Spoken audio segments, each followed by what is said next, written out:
run an open financial and commercial economy that respects business and investment. We have companies from the US who work in Kenya, for example, who have businesses in Kenya. You can ask Google, you can ask Visa, you can Coca-Cola, UBA. GE, UBA. They will all bear testimony that we have a financial system that is working, that is open, and that respects investment. And number three, we run a competitive business environment, because our laws, our institutions, our courts ensures that they protect the interest of everybody. And check, for example, Brooklyns institution has rated Kenya the best in financial inclusion, number one. Number one in protecting minority investors. Number two, as the best possible innovation hub south of the Sahara, again by Global Innovation Index. Number four, we are rated by WIPO that we are the fourth station for foreign direct investment. So we have built institutions that ensure that the private sector can invest safely in our continent. We are spreading that. We are making sure that that is not just in Kenya.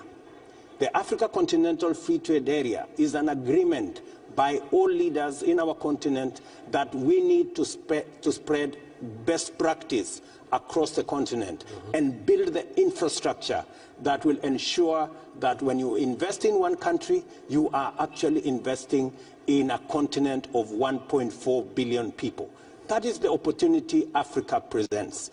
What the US need to do, and I'm happy I'm speaking to policymakers and business people from this great continent, is to see the opportunity. With capital, you have a partner in Africa, because Africa presents a huge market, labor that is educated, young, and innovative. And three, Africa, I dare say, is the green energy superpower. We have the largest resources in renewable energy. And it is time for the globe to recalibrate the whole industrialization agenda. Instead of continuing to manufacture using dirty energy outside Africa, it is the opportunity to save the globe and begin to manufacture using green energy in Africa. And US should lead the way. Thank you. Thank you so much. You know, I think we can all agree that this has been an exceptional panel. We heard it here, that the fragmented African market are now integrated under the African Continental Free Trade Agreement. And the U.S. government fully supports the AFCFTA, and we are convinced that it can unlock the billions of dollars of trade with and investments from U.S. companies. You know, partnerships and collaborations embraced by the Biden-Harris administration, we firmly believe will mobilize capital which Africa deeply needs. So let's give our panel a great round of applause, because it has been my honor to moderate this panel. And thank you very much. Thank you, Tim Jones. Thank you very much. After you, Excellency. Yes. Good to see you. Thank you.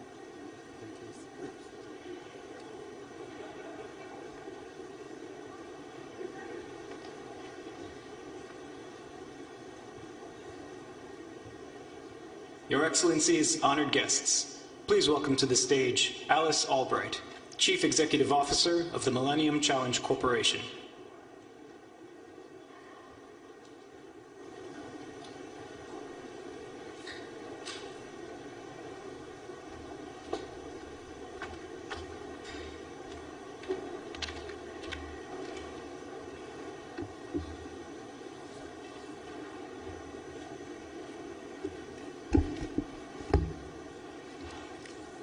Good morning. It's wonderful to be with you all. Thank you all so much for joining us. I'm here, and you'll see shortly, joined by Secretary of State Antony Blinken, and also President Bazoum and President Talon, our dear partners from Niger and Benin. And thank you all so much for joining us today. I'm just thrilled to be here at the U.S.-Africa Leaders Summit, working alongside leaders from both sides of the Atlantic as we work together to strengthen partnerships between the United States and all of our dear friends on the continent of Africa. And that is what this summit is all about: to refresh, to recommit, and to strengthen our partnerships, to pursue opportunities, and to solve the complex, integrated challenges that lie ahead of us together. Opportunities such as increasing trade and connecting markets and moving goods across borders, and challenges such as security, governance, and political reform. We are here today because MCC has and always will listen to our partners on the continent. Our partners want regional integration for trade, for economic growth, to increase the flow of goods across borders, and to create more economic opportunities for their citizens. In 2018, MCC, my agency, sought an additional authority. And it's a special authority, and it's an authority that allows us to enter into regional compacts.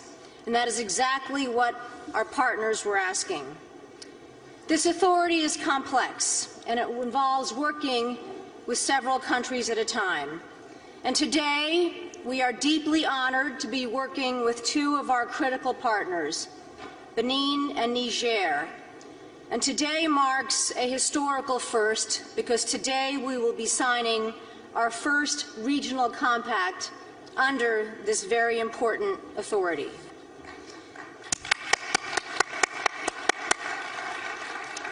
The compact will involve $504 million and will be further supported by contributions of $15 million each from Benin and Niger. In entering into this regional compact, MCC will be building on the long-standing relationships that we've already had with both countries, which involve some $1.1 billion of investment in critical sectors such as agriculture, irrigation, and energy. The Benin-Niger Regional Compact will strengthen regional economic collaboration and advance the goals of the African Continental Free Trade Area. By rehabilitating one of the most heavily traveled corridors in West Africa, the compact will give a big boost to the people and the businesses whose livelihoods and futures depend on the flow of goods between Niamey and Cotonou as an economic lifeline. All told, the compact is expected to benefit at least 1.2 million people on both sides of the border. And it could benefit even more people if you, our friends in the business community, joined us as partners to extend the network and further its impact. The United States is so proud to partner with both Benin and Niger. I want to thank the staff at MCC and our dear counterparts in Benin and Niger for their tremendous work in reaching this historic moment. I look forward to working with all of you to ensure that this investment delivers on its enormous potential to give the people of Benin and Niger the tools they need to build a more prosperous future. Thank you so much for joining us. And I'm so excited to be with you all today on what is a very historic day. But first, it is my distinct honor to introduce my dear friend and the U.S. Secretary of State Antony Blinken, to the stage to share his remarks with you. Secretary of State Blinken.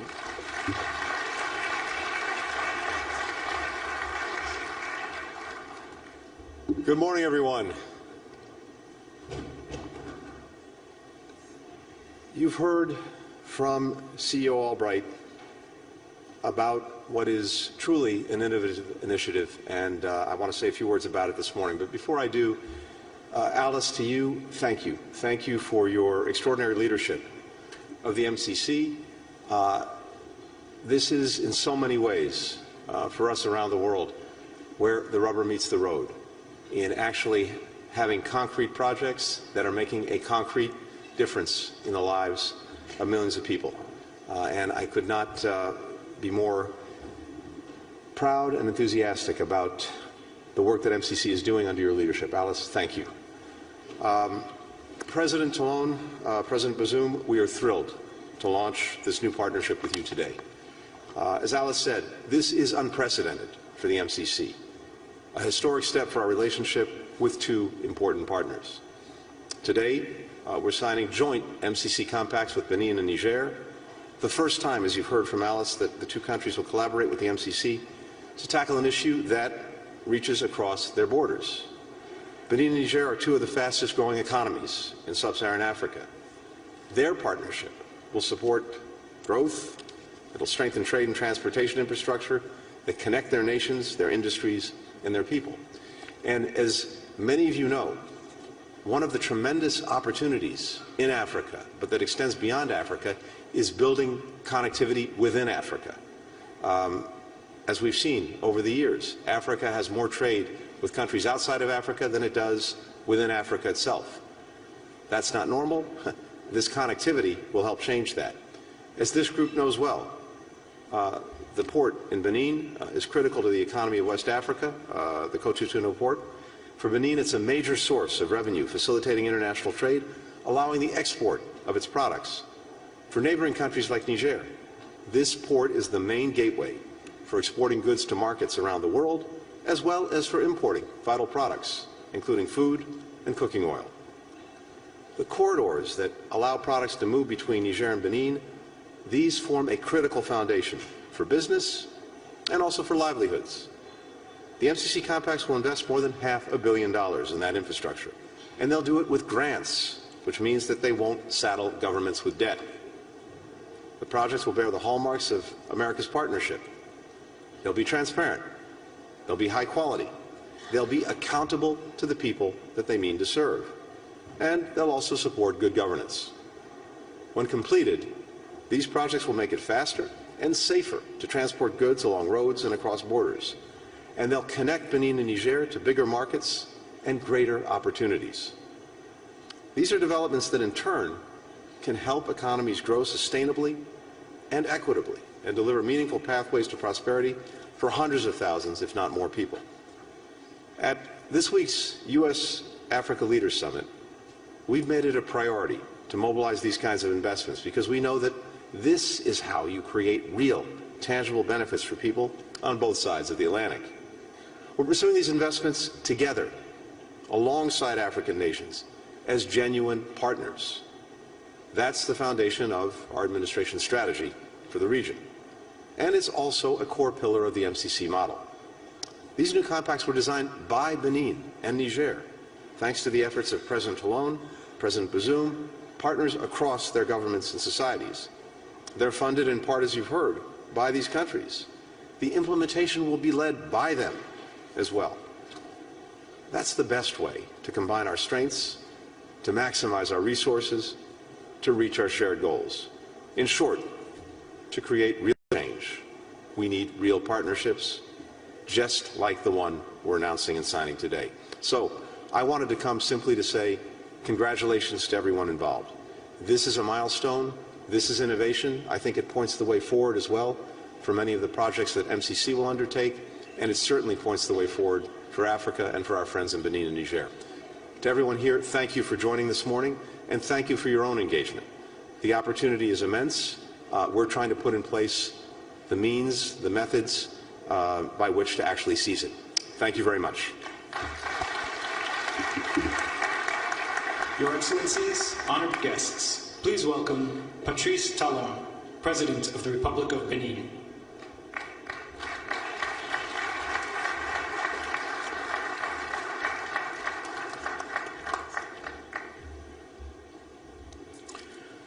Chers participants, Dear Monsieur participants, Madame la directrice de MCC, Monsieur le secrétaire d'État, Head of MCC, vraiment Mr. Secretary of plaisir pour State, moi it's a d'être real pleasure for me to be the d'être témoin et beneficiary acteur and the de ce compact régional qui lance une nouvelle dynamique dans la coopération entre les États-Unis et les pays d'Afrique. C'est une innovation majeure que nous observons dans la coopération internationale, notamment la coopération entre les États-Unis, mon pays, le Bénin, ainsi que le pays frère du Niger.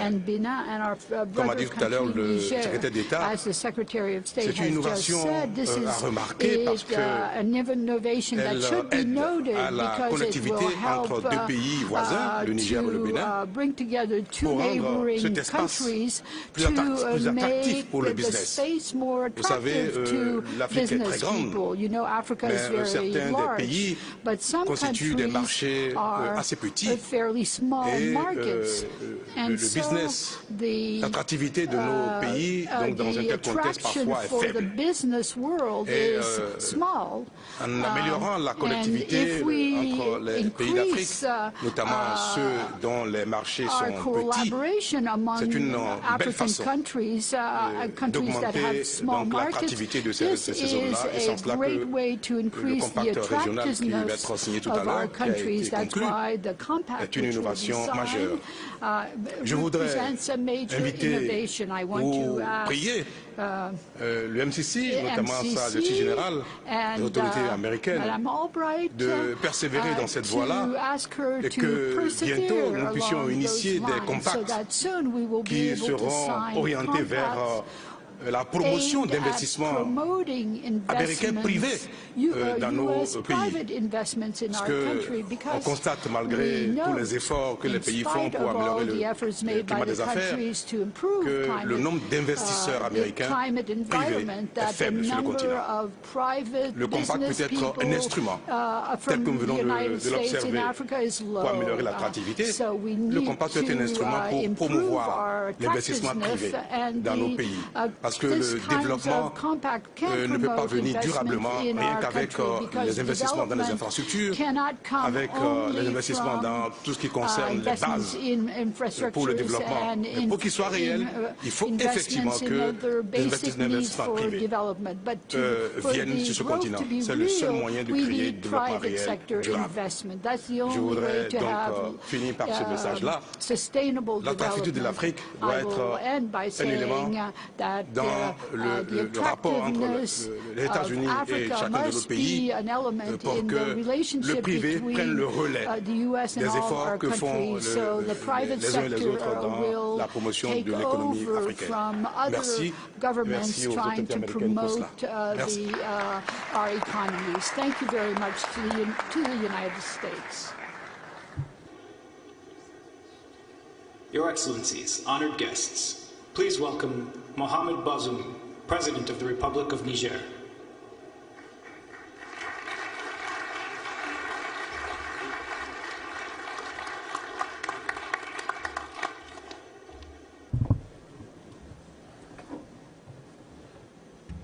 Monsieur le Président Patrice Talon, président du Bénin, cher ami, cher frère, Monsieur le secrétaire d'État Blinken, Madame Alice Albright, CEO de Compact Millennium Challenge, Mesdames et Messieurs, je voudrais à mon tour dire ma joie d'assister à la signature à laquelle nous allons procéder dans quelques instants, qui consacre le démarrage du compact régional entre le Niger et le Bénin. Le Bénin est un partenaire stratégique pour le développement du Niger parce que le port de Cotonou est le port le plus proche de Niamey et se situe à 1000 km. Et nous avons depuis longtemps considéré que c'est notre port naturel et nous avons développé tous les instruments nécessaires pour que nous ayons une relation qui rende viable l'économie du Niger make en se basant the sur economy ce of corridor Niger qui nous lie au Bénin. viable by linking, by Nos basing amis our américains efforts on this ont corridor compris that cela links us to Benin. en faisant en sorte And que our U.S. partners nous disposions understood this, d'infrastructures and so de that qualité entre nos they deux made sure pays. that we could have Nous quality sommes sur la fin infrastructure du between our pacte two nigérien countries. We're at qui the a end investi énormément déjà dans les infrastructures Nigerian routières compact that sur cet axe Bénin-Niger. invested a lot Ce in compact the régional va road venir consolider ce qui a été déjà fait. C'est exactement les vœux que nous pourrions exprimer qui sont pris en charge dans le cadre de ce projet. Je voudrais à cet égard rendre hommage à la coopération américaine avec le Niger et la coopération américaine avec nos deux pays, le Niger et le Bénin.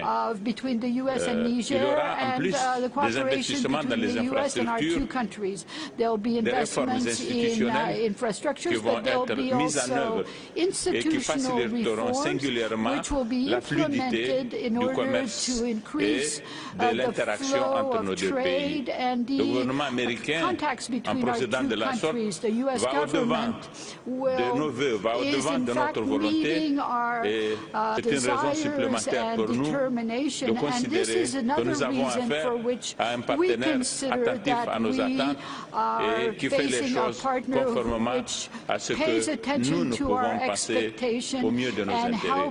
Voilà pourquoi, Madame, je voudrais vous remercier et vous dire notre engagement à faire en sorte que les infrastructures ainsi que les réformes qui vont être mises en œuvre soient exploitées de la façon optimale possible pour que nous renforcions les relations entre le Bénin et le Niger. Merci beaucoup. Thank you very much.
Yeah, bro, ni aje?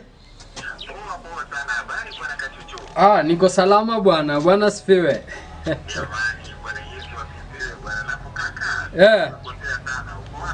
Hata sijapotea kwa ubaya. Bwana, siku hizi niko kazi, niko busy huku kwa radio.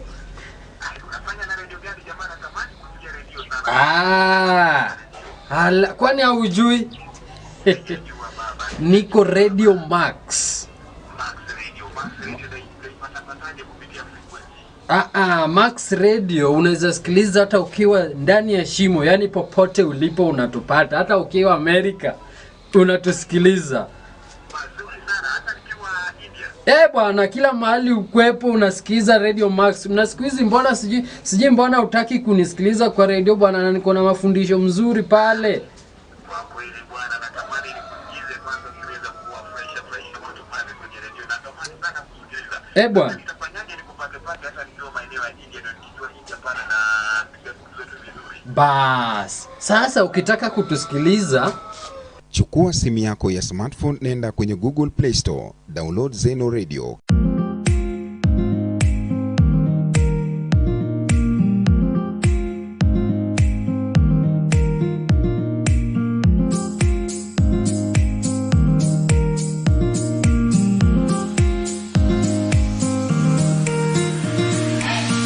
Kisha tafuta Max FM Radio ili kutusikiliza kwa habari, muziki za kisasa, mafunzo, vipindi za watoto, injili na mengi mengineyo kila siku ya wiki. Tokinyati mabere moka namba Simba manyoendo Tokinyati mabere moka namba Simba manyoendo Adorinyar mwalimu moka namba Simba manyoendo Adorinyar mwalimu moka namba Simba manyoendo Nyati mwalimu marambanya Simba manyoendo Unasikiliza Max Radio Maxima. Simba manyoendo.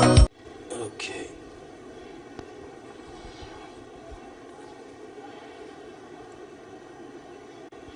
Yes, we sign.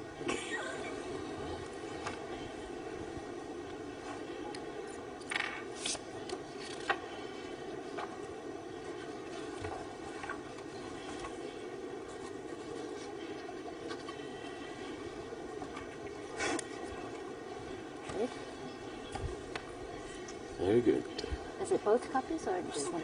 Both copies? Both copies. We have to sign both copies.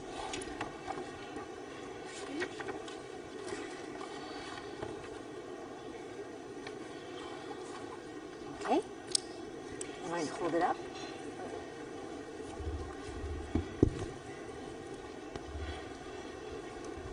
Thank you very much. Thank you. Thank you.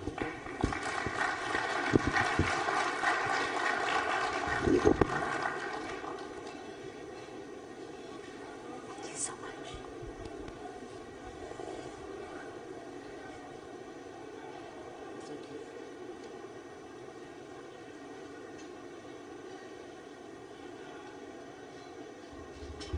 Welcome to the new Africa. This is the Africa we want. At ADS, we work to build this Africa and have operations in key sectors. Project financing, access to renewables and water, industrial development, technologies and media, distribution and franchises, infrastructures and real estate, automobile and logistics, sport infrastructure and training facilities combining solar power and connectivity. Welcome to the new Africa. This is the Africa.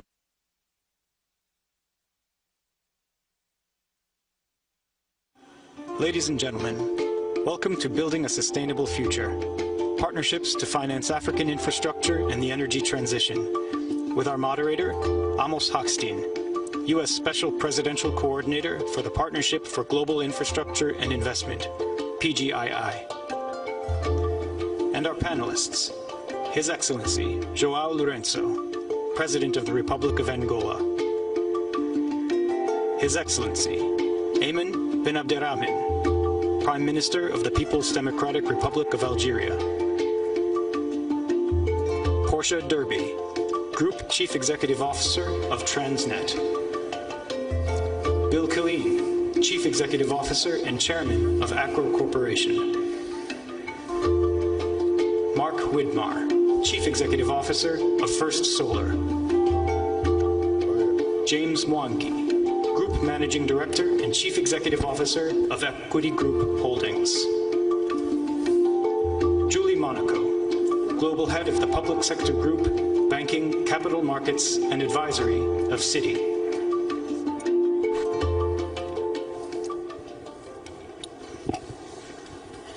Good morning.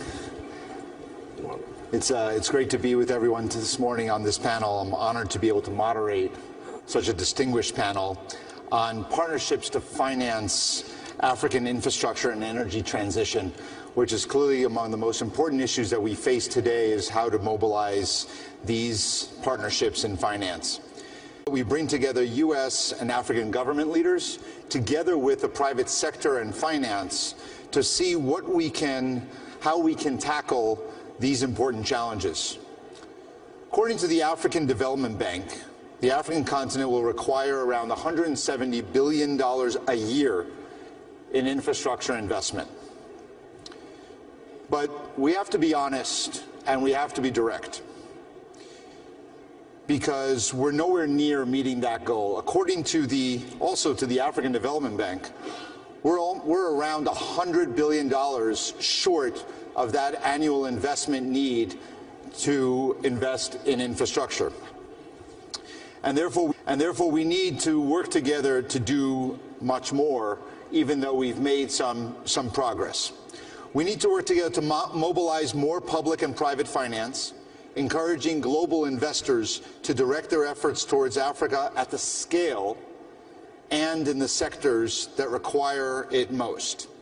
And we especially need to do so as the world embarks upon an energy transition that is clearly going to be the biggest infrastructure investment that the world has seen since the Industrial Revolution. So on this panel, we're going to be able to tackle these challenges by hearing from government leaders, from private sector folks who have done investments, and from the finance sector that needs to tell us, what do we need to do together, all of us, to make sure that we can reach these kind of a goal that was stated by the AFDB of $170 billion of investment a year. Launch dollars in Africell. Both projects are not one-offs, but things that can go and be expanded and have second and third phases. So, Mr. President, can you speak to how this project and others under development will help Angola meet your ambitious climate commitments? Well, we began the energy transition for a while now,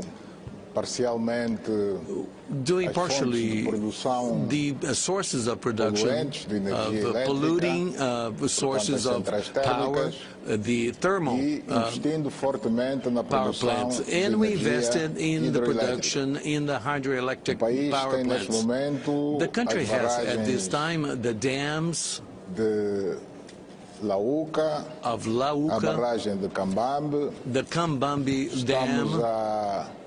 We also have been building, and we expect to conclude in 3 years, the Great Dam of Cambassa, and this dam itself will produce 2.1 gigawatts of power. At this time, so in 3 years, our country will be producing close to 9 gigawatts of electric power. Therefore, at this very time, the production of power in Angola is less and less from polluting thermal power plants or gas power plants. And it's more and more produced by hydroelectric power plants. We are building and it's already half concluded. The distribution network of power using the basin of the Kwanza River to take power to every corner of our country. This power has already covered the north of the country, the center of the country, and the provinces of Luamba and BA, and we're working to try to get financing to carry this power into the southern region of the country, to cover Willa, Namibia, and Webe, and also for the eastern part of the country to cover the provinces of Laguna North, Laguna Sul, Mushiku, and Quanicuba. In parallel, we are betting on beginning to produce solar power, so with photovoltaic parks, two of which are already producing power, the National Electric Grid. So we have already inaugurated this year one in both projects in the Bay of Benguela. They were built by a consortium that also includes Sun Africa, a U.S. company. These two projects are already being used in offering power to industry and the population of our country. If that weren't enough, because we are trying to reach a percentage of 80% of clean energy within 3 years, between around 26, 27, we continue with projects to promote solar power, one of which is the largest that the country will ever know, also done in partnership with Sun Africa, a U.S. company, and it will be built in the southern region of Angola to benefit 4 provinces, Namibe, Awila, Cunene, e o Quando Cubano. So this is a project that will be carried out by Sun Africa. It has the financing do Exim Bank of US of $2 billion US. Just to say that at least in this area of producing clean energy, Angola is benefiting from the financing and the knowledge of U.S. companies in this realm. Thank you, Mr. President. And, you know, as we think about Angola as an oil and gas country that is now expanding and doing these kinds of projects for financing for the energy transition, I want to turn to another country doing similar things in Algeria, and Prime Minister Ben Abdulrahman. Algeria's recently taken some major steps to attract more private investment, including in diversifying, as I said, the energy sector. And this summer you introduced a new investment law, clarifying regulations, and actually creating incentives in some sectors as other reforms that you've taken as well. You've issued new solar tenders in addition to that, or through that process. Can you talk about the private sector response to the reform efforts and to incentivizing the sector, and what are your plans, and how do you intend to attract additional investment in infrastructure specifically, and of course the energy transition? شكرا. أولا أريد أن أشكركم على اختيار هذا الموضوع لما تشوف في هذا المنتدى عالي المستوى at this high level forum. This is very accurate. In order to diversify the economy, we have to look for sources of funding. Therefore, Algeria has reconsidered the regulations about investment in Algeria in order order to give people confidence to the investors. For the first time in the history of Algeria, we have passed a law to all the aspects of applicability that pertain to investment. This is the first time that we have done that in Algeria. So this is the only way for investment in Algeria, and we have started a digital platform in order to avoid the traditional ways of investment. So this will incentivize the investors more broadly in various areas which are all open now for investment. They also give them guarantees to transfer their profits because the legal framework is very stable now. It was one of the handicaps before, so we realized that this was the pitfall, and we had a profound study, and after that we tried to benefit from all kinds of studies and researches that have been done before, and we started to look at all these approaches.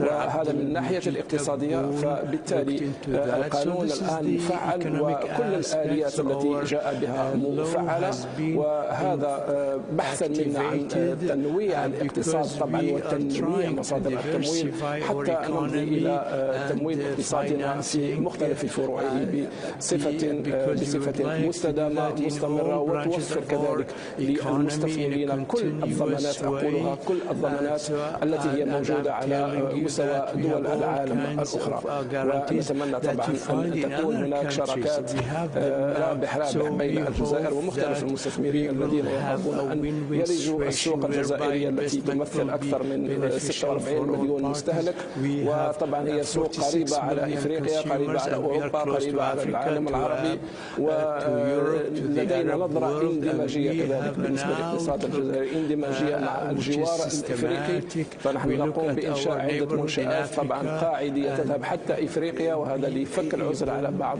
الدول الإفريقية التي لا تطل على البحر. فهناك عدة مشاريع والكثير من المشاريع خاصة فيما يخص السكة الحديدية وفيما يخص طبعا الطاقات المتجددة التي نتمنى أن نستفيد من مختلف الخبرات التي يمكن أن توفر لنا ربحا في الوقت وربحا كذلك في التكلفة. For us and for all the other people involved. Thank you. Thank you, Mr. Prime Minister. And of course, as you're doing all of that, you're also supporting Europe at a time of crisis where Algeria has been a critical supporter to get Europe through the winter, for this coming winter and last winter. So we note that. And you talked about rail and infrastructure that you're attracting as well. And I want to turn to the private sector, because as we know, the governments want to attract investment, that we know, but what does it take? And so with us, Bill, you're the CEO of Acro, decades of experience of building bridge infrastructure on the continent, and you actually support American jobs while doing it. So that's an example of how this benefits both of us.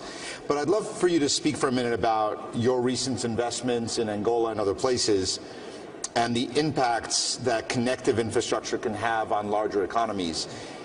If I can also then just push you a little bit, if you can also give us, as someone who's done these investments as an American company, what are the lessons learned from your perspective for others listening to you thinking about investing in Africa that you can share? Sure. Thanks, Amos. I really appreciate that, and I appreciate being here on this panel. And I just want to say it's quite an honor being here with the Prime Minister and the President, so thank you so much. I think first I'll just talk about connectivity. When I look out there, I actually think of other infrastructure and it needing to be constructed.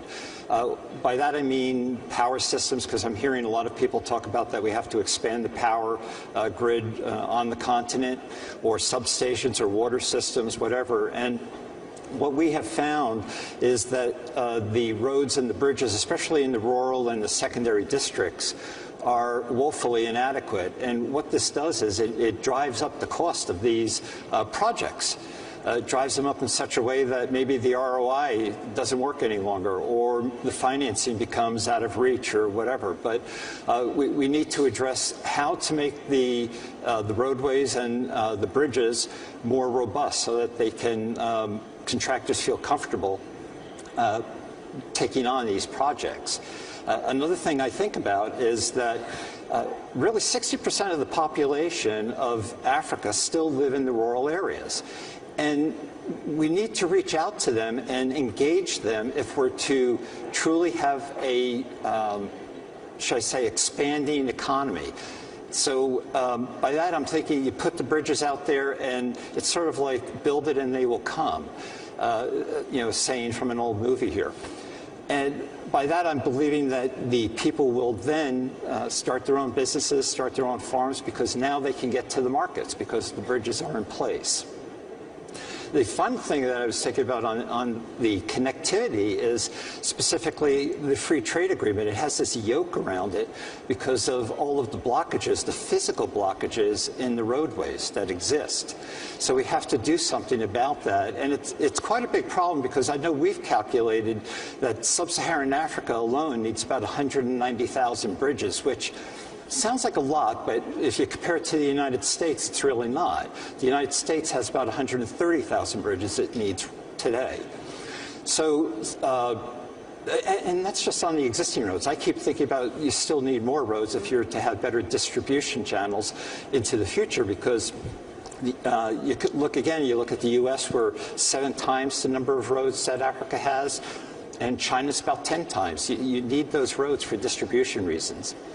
And then you talked about partnering. And on the partnering side, what we try to do, we have partners in the countries that we work in, and we try to ensure that we're working with very reliable, honest, high-integrity individuals that are well-respected within the communities there. And we do have them working within the constraints of the FCPA.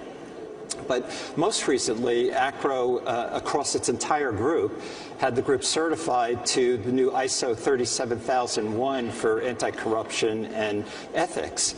And what that means is we're now requiring even of our partners in country to have their TRACE certification put in place. And then the other partner, of course, is the U.S. Diplomatic Services.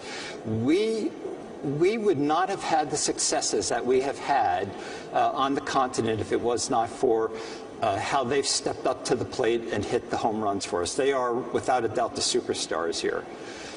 I'm trying to think. The final thing that we were talking about was financing. So on the financing front, there's really only, from my perspective, only about 5 or 7 commercial banks that will do the structured trade financing. So what we do is we mature our projects, then we reach out to the commercial banks, we see which ones are interested. Once we have that in order, we'll reach out to the ECAs. It's typically an Exim, it could be UKEF, it could be SACE, but most often for us it's been Exim Bank. And we'll drive that project to its finalization. But if there's one hint that I would give, Amos, it's perseverance and it's patience. If you're going to put together a structured trade finance package, as we've done now quite a few times, it takes years, so you just have to be patient and persevere. Keep putting one foot in front of the other until you get to the finish line. And that's it. I'll leave it to you. Thank you. Thank you. And Portia, let me turn to you as the Group CEO of Transnet, and staying within the same theme of the critical infrastructure that is necessary. Your company, Transnet, is a leading player in ports and rail and pipelines in South Africa. And as we're working to work on the energy transition, I see the energy transition as much broader than just focusing on solar or wind projects. It's about how do you capture and grow the value chain. So if we're going to talk about mining of critical minerals all the way to the port, we have to have roads and rail, and then we have to have the port itself to be able to have connectivity to the global markets, and obviously pipelines for all the right reasons. So, you know, how do you think about the role of transportation for, you know, in the infrastructure side, in the renewable energy transition, in the African space, of where do we go from here? How do we get, you have so much experience in this, how do you expand, and what's the role of, again, the same on how do you finance additional projects and make sure that you mitigate the risks for additional investment? Thanks, Amos, and thank you very much for inviting us to be on the panel. I think the points that you raised are, for me, quite profound about the continent. It's just not, it's the bridges, it's the quality of the roads as well. And a fact that we often forget to go back to is when you look at our infrastructure in Africa, we've got 2.9 million kilometers of road, only 27% is tarred. We've got about 65,000 in total kilometers of rail throughout the continent, and 33% is in one country. And so when you look at the extent of the limitations that we face on infrastructure, road, rail, you have to obviously understand why we're at 19% of interregional trade. Because unfortunately, the routes and the roads that we have were designed at the time for colonial trade. So it was to exit it out of Africa and not to use it internally. So the point that you raise about bridges internally and roads internally, for me, are priority that we have to deal with on the continent. Now, if you look at, we were looking, and one of the things that we were looking at here in the US as Transnet is we've got quite a lot of infrastructure projects that we're doing. So we're looking at your Alameda corridor, which is a 32-kilometer rail line from Los Angeles, evacuating cargo out. That wouldn't have happened if the federal government hadn't stepped up and given the entity the $400 million loan, which enabled the project, or catalyzed it, or at least fast-tracked the project. Now, we have a problem on the continent. If you look at the percentage of tax revenue to GDP, on average throughout the continent, it's 16%. The OECD average is 33.5%. So if a government is going to be able to fund infrastructure, how is it going to do that? The best performing country on the continent, at least on the data that I've seen, is Tunisia, which is at 32.5. My country is just north of 25%. So that brings me to the point around, if you're going to fund infrastructure on the continent, we have to get to a point where when we approach funding organizations, and in this case I'll talk just to the US, we approach, and funding must be made available for infrastructure either to the government, to the state-owned sector, or to the private sector. It has to be on concessional terms. Now, our obligation is to make sure that we pay the money, and the concessions, to our mind, are the duration of the debt.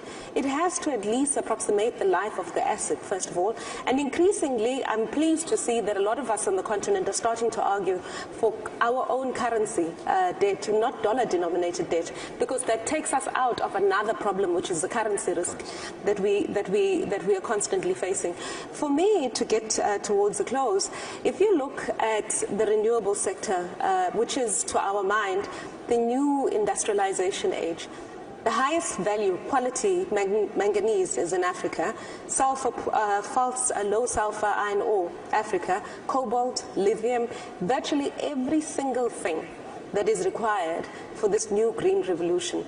It has to be that the processing and most of the value addition happens on the continent if we are going to be able to have stability going forward. So to my mind, I think it has to be a much more mature partnership that happens between ourselves as well as the US, the private sector in the US. And remember, on the continent, we still have a massive job of actually building a sustainable private sector beyond the small that we have at present. Thank you very much. Well, thank you, Portia, and that's a good segue in a minute, and putting our finance folks on notice that that's what we're going to be talking about, is how do we bridge that gap of getting the finance from the private sector in order to be able to overcome the risks that, as you said, it's not just country risk, it's and currency and commodity risk and reputational risk and so much other. And we've been spending time, and we'll talk about that in a minute, about how do we bridge that gap, because you're right, here we're passing legislation in the United States. We have to incentivize and create financing and loans. And how do we do that in a more effective way? I also want to note what you said about creating the value add, so that Africa is not just a raw material supplier. It can be in some cases, but there are ways to add value. It doesn't mean that we have to go and build battery factories in every country, but there could be processing of different kinds, smelting, and in some countries that's there. But if we can have more financing for the value add, we'll probably have more financing for the connective infrastructure in between. And that's what we need to figure out. But Mark, let me turn to you as someone who's already done some of these kinds of projects in multiple countries. And as everybody's trying to de-risk, as I just said, you seem to have figured out how to do that. And First Solar has worked already in South Africa, Namibia, Zambia, and Burkina Faso. You've made these decisions. You've figured out how to go in. Can you share with us what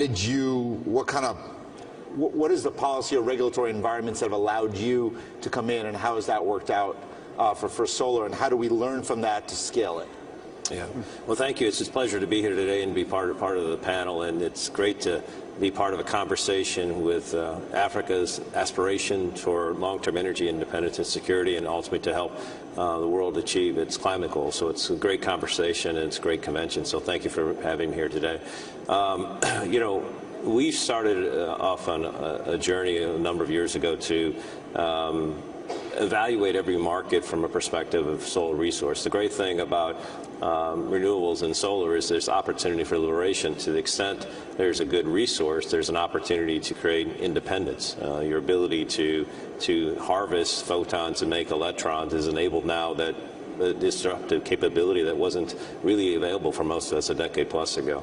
Africa, I think we would agree, is probably one of the best places in the world in terms of a sustainable resource of solar, sunlight.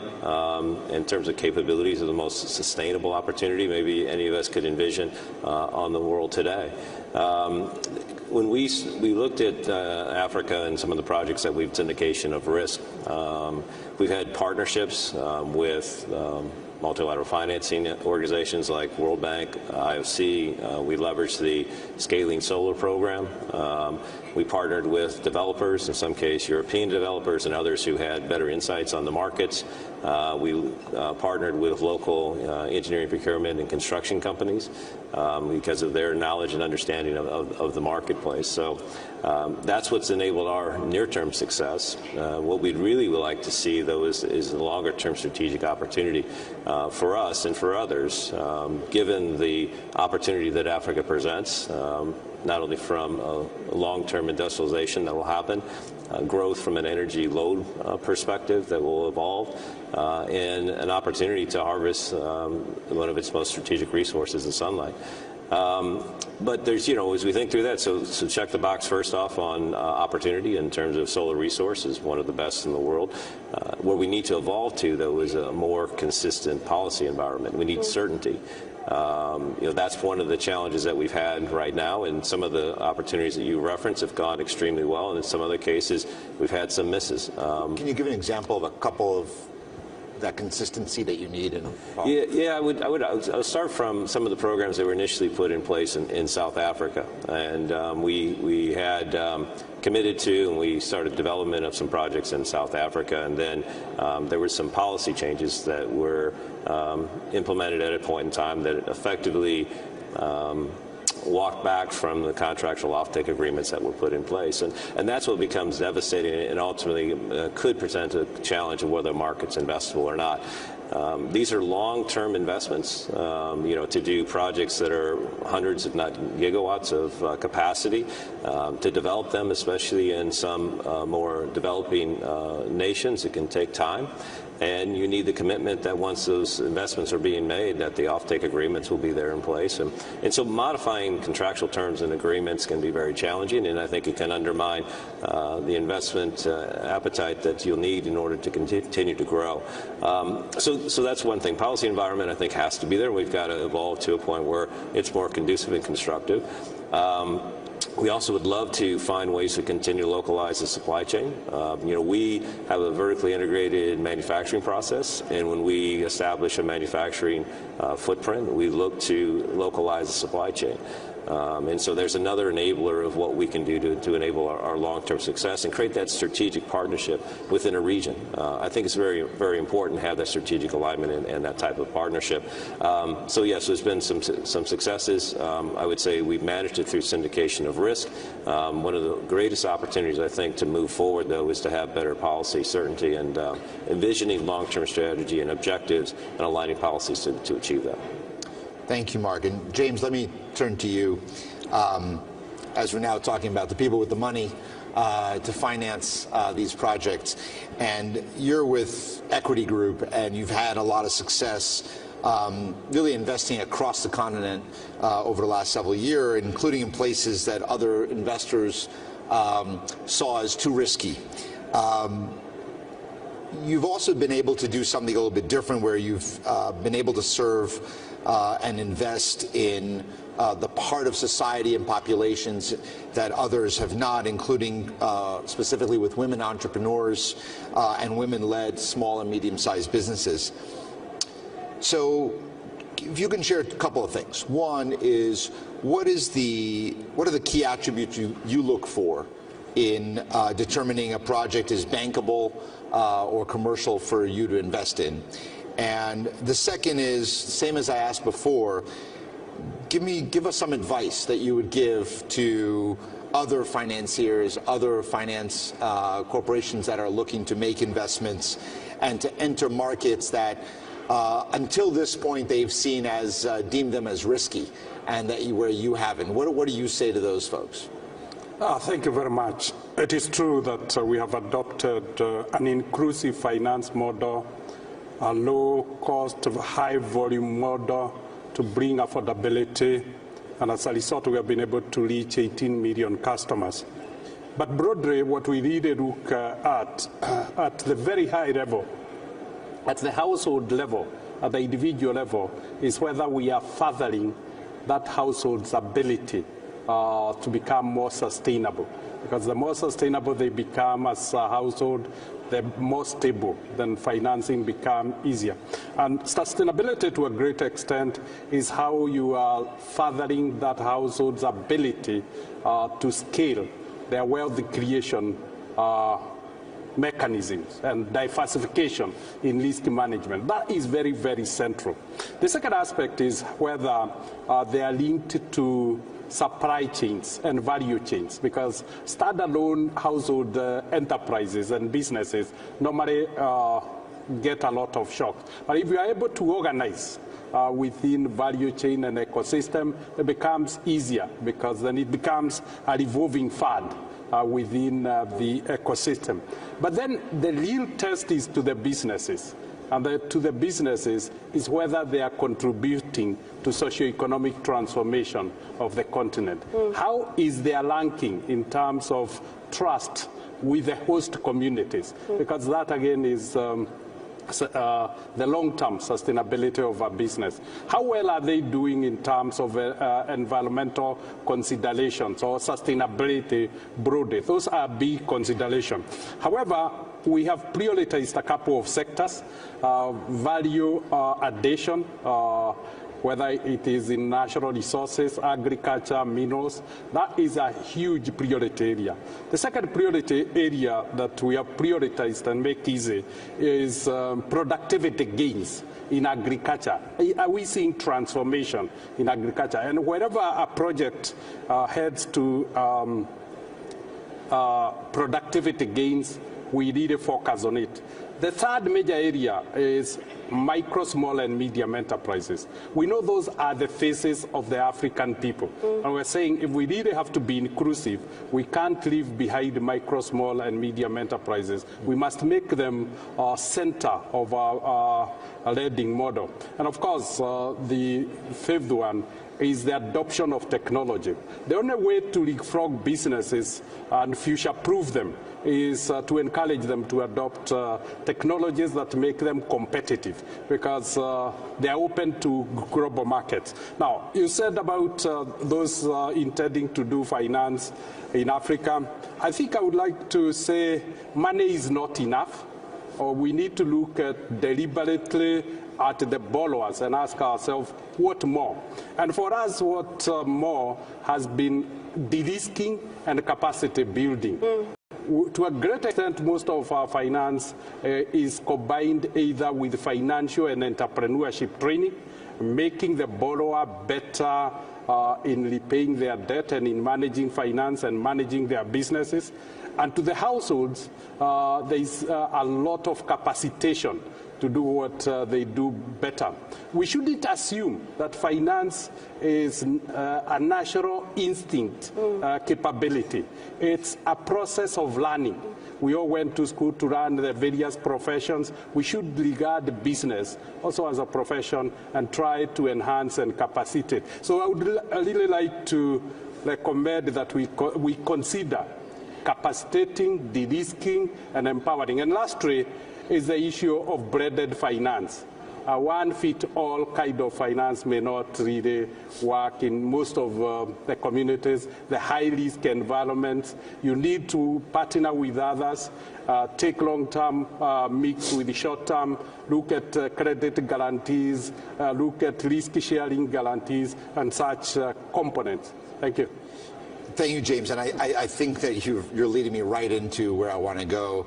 Julie, Citibank, I have a couple of tough questions for you, but you're the right person to answer them. So last year, Citibank made a major announcement, a whopping $1 trillion in commitment for global sustainable finance.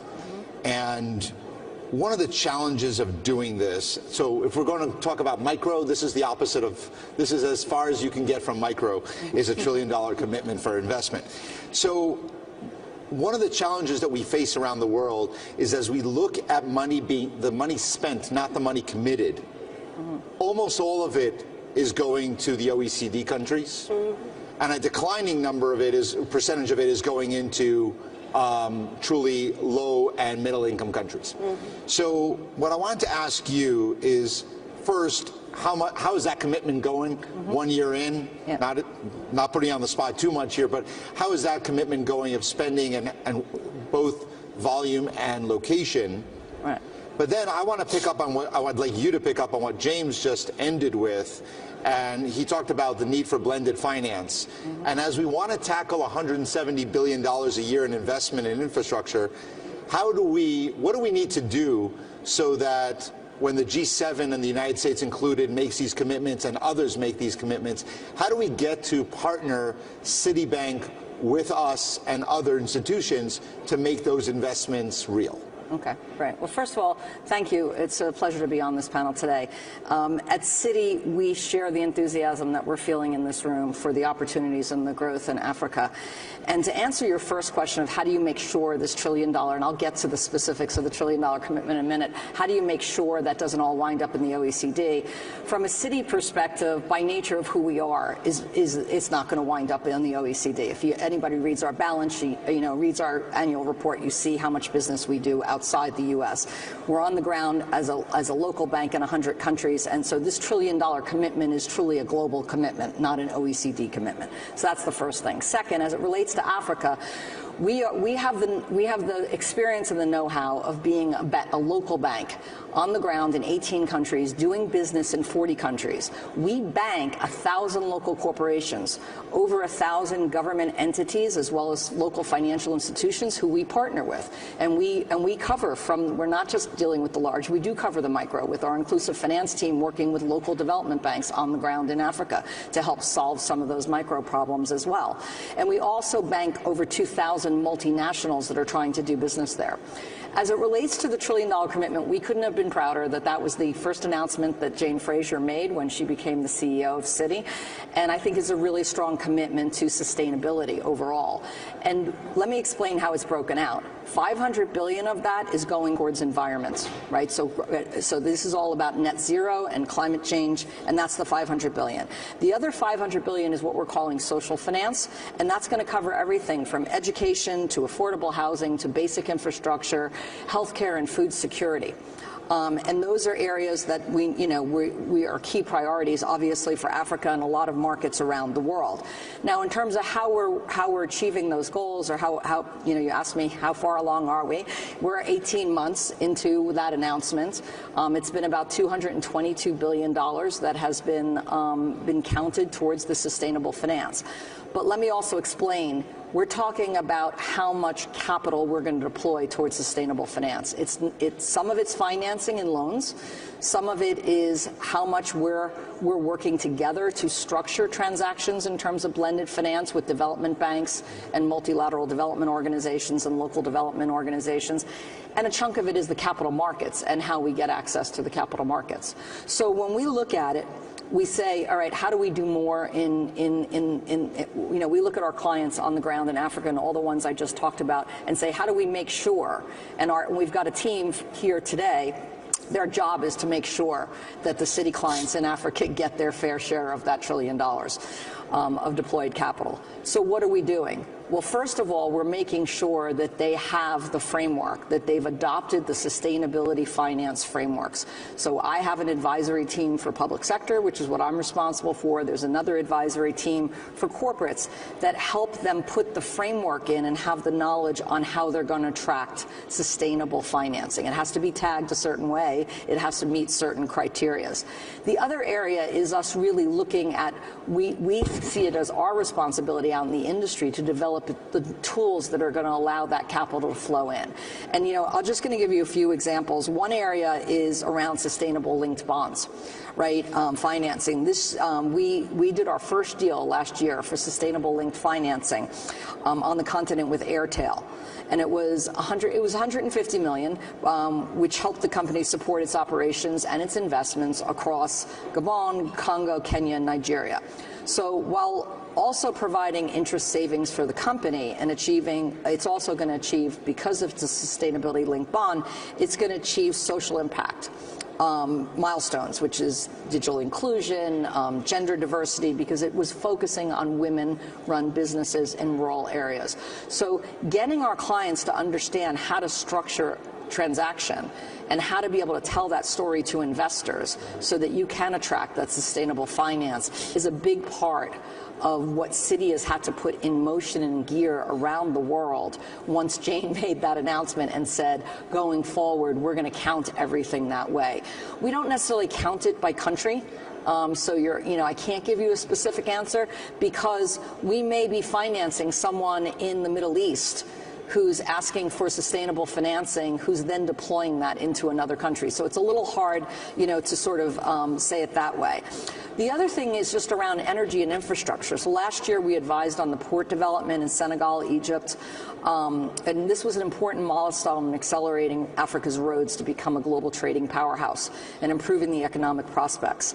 And we also helped coordinate $75 million transaction for Greenlight Planet, which helped them expand access to off-grid solar in Kenya as part of their larger effort to reach 10 million households in low-income off-grid communities. And we even in the past have worked with Acrobridge in the past with Exim Bank financing for Zambia. So it runs the gamut. Now, your last question that you asked me, which was blended finance. We know that everything we're doing today, and we're proud of everything we're doing today, is still not enough. And we're here today, and we're here over the next couple of days to say, how do we do more? How do we become more aspirational?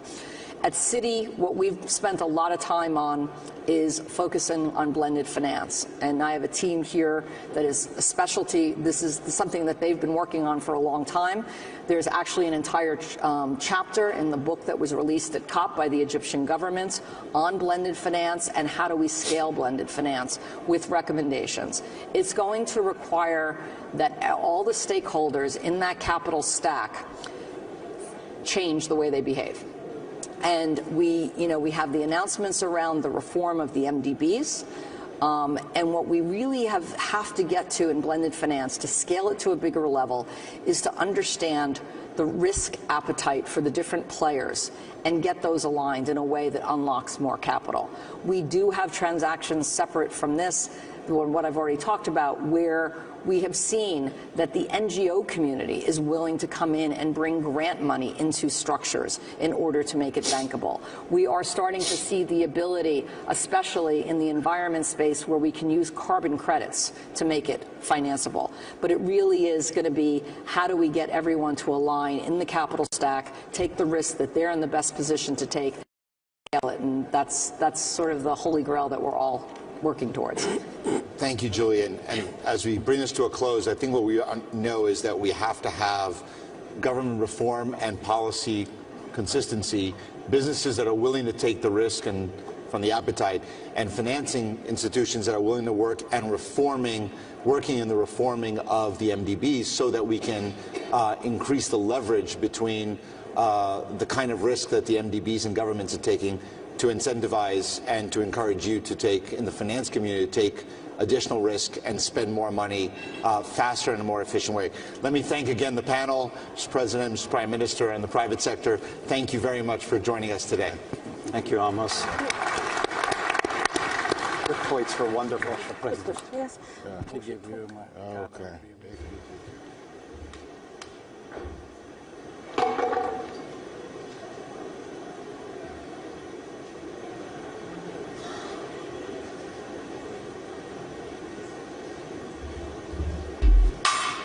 Throughout our company's rich 136 years of history, we have refreshed.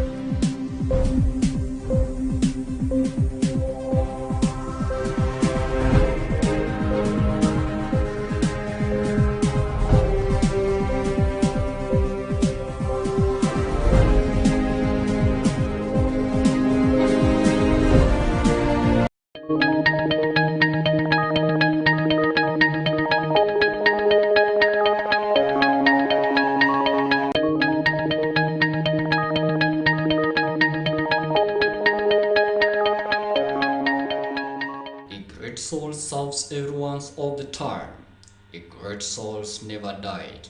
It brings us together again and again. Till we meet again, handcrafted casket Kisumu offers executive caskets, granites, headstone. Opposite Nightingale Hospital Kisumu along Kondele Kibos Road. Call us on 0728 36 9998 or 0777 227455.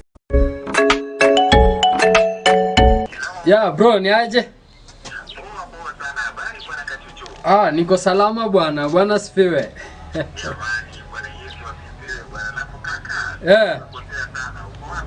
Hata sijapotea kwa ubaya. Bwana, siku hizi niko kazi, niko busy huku kwa radio.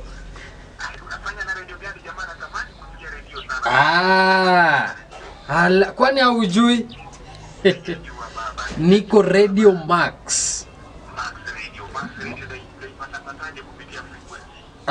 Max Radio unaweza sikiliza hata ukiwa ndani ya shimo, yani popote ulipo unatupata, hata ukiwa Amerika unatusikiliza.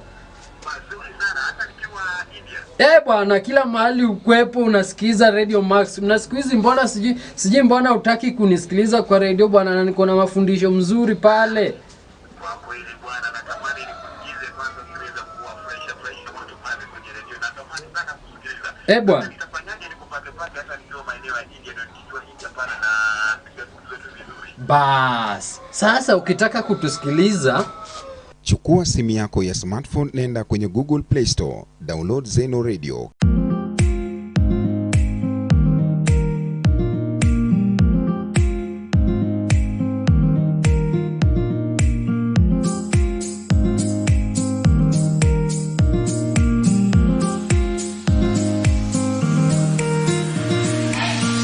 Kisha tafuta Max FM Radio ili kutusikiliza kwa habari, muziki za kisasa, mafunzo, vipindi za watoto, injili na mengi mengineyo kila siku ya wiki. Tokinyati bere moka namba Simba manyoendo Tokinyati bere moka namba Simba manyoendo Dorinyar mwalimu moka namba Simba manyoendo Adorinyar mwalimu moka namba Simba manyoendo Nyati mwalimu marambanya Simba manyoendo Unasikiliza Max Maxima. Simba manyoendo. Tom Vilsack, Secretary of the U.S. Department of Agriculture. And our panelists, His Excellency Evariste Ndayishimiye, President of the Republic of Burundi. His Excellency Patrick Gashi, Prime Minister of the Republic of Côte d'Ivoire. Cheryl Mills, Chief Executive Officer of Black Ivy Group. Prime Minister Tom Vilsack. Jason Brantley, Vice President, Sales and Marketing, Agriculture and Turf Division, Africa and Asia, Deere & Company. Dr. Agnes Kalibata, President of the Alliance for a Green Revolution in Africa.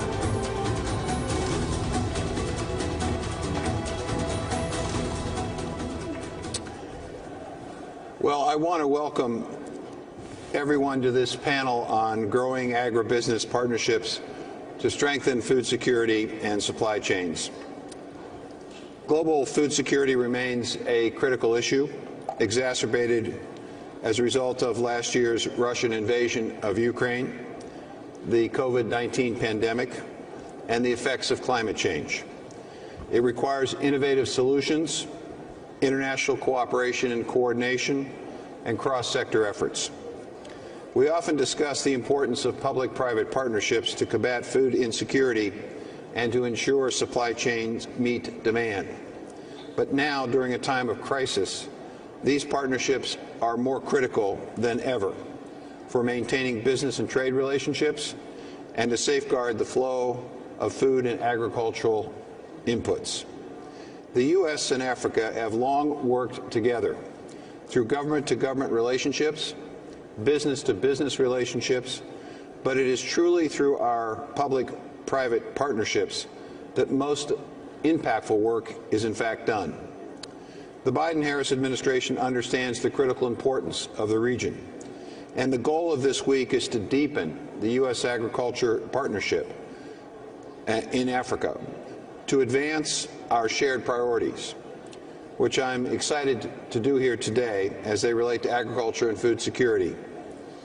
See, I see this partnership firsthand at the Department of Agriculture, where we work together with many of the governments, agricultural organizations, and agribusinesses who are here today and throughout this week to not only implement our programmatic work, but to create trade environments and systems that benefit our nations and our peoples. It is because of these partnerships that we can source agricultural products, transport them across the world, regulate their safety, and most importantly, ensure that they make it into the hands of those who need them most. But we need to expand these partnerships, and we need to modernize them to meet both new and outstanding challenges. In order for this to happen, governments must also have enabling environments for businesses to focus on their core abilities and capabilities, to produce and trade freely by partnering with the private sector, to support the technology and innovation needed to feed the world. Increasing agricultural productivity is essential, but to produce more, we need solutions and structures that protect our planet. Open markets and science-driven regulatory regimes are critical to developing innovative new technologies.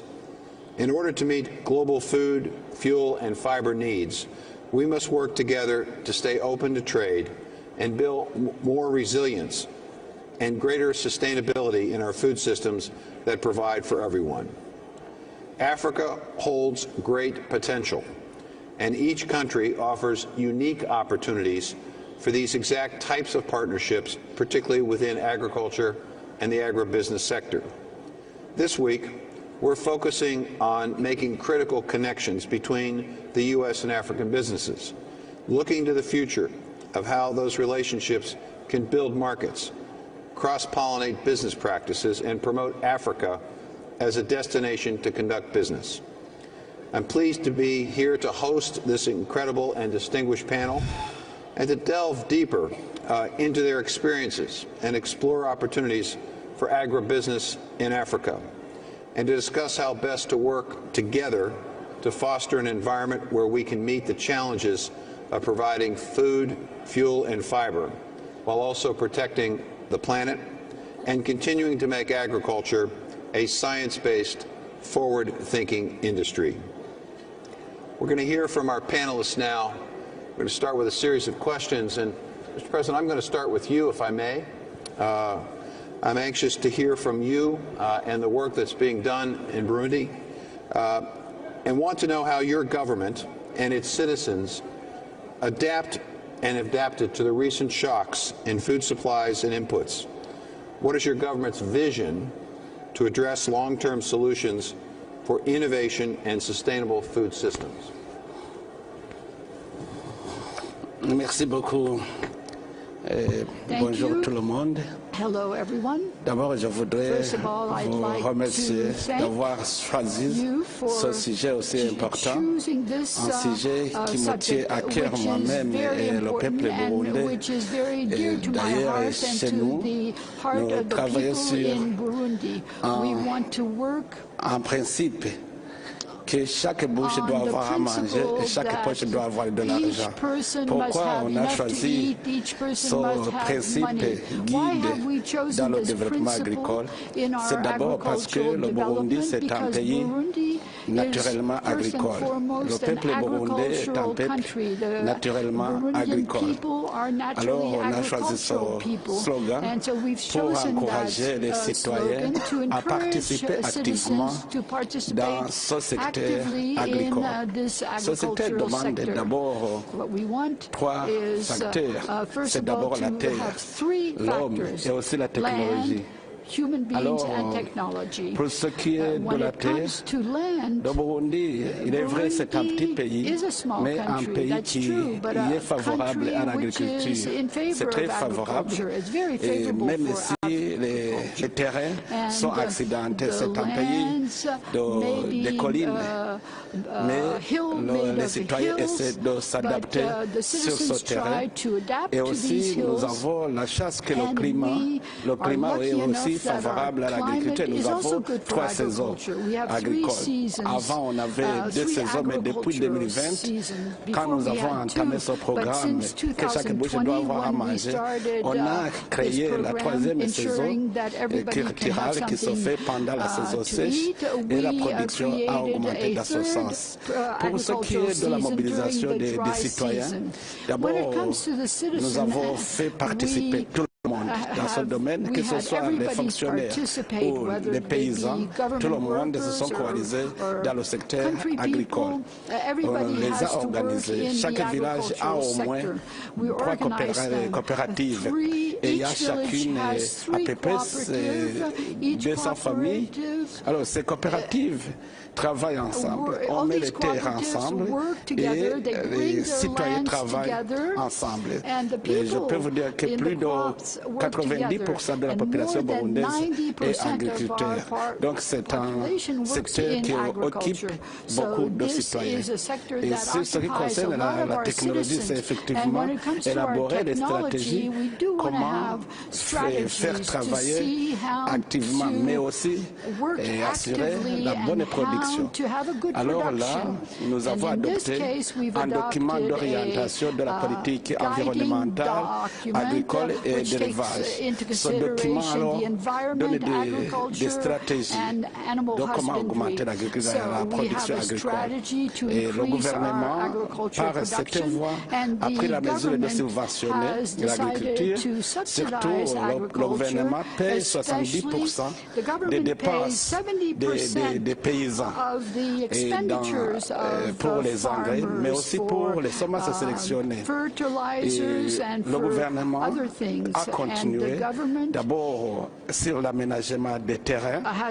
On a tracé les courbes de niveau pour protéger la terre, mais aussi adapter des arbres qui peuvent pousser et vivre ensemble avec les plantes comestibles. Tout cela, c'était des stratégies. Mais malheureusement, en 2020, je peux donner l'exemple de résultats. En 2021, on a eu une grande production de maïs jusqu'à ce que les citoyens commencent à demander au gouvernement de leur montrer le marché parce que c'était très mobilisé.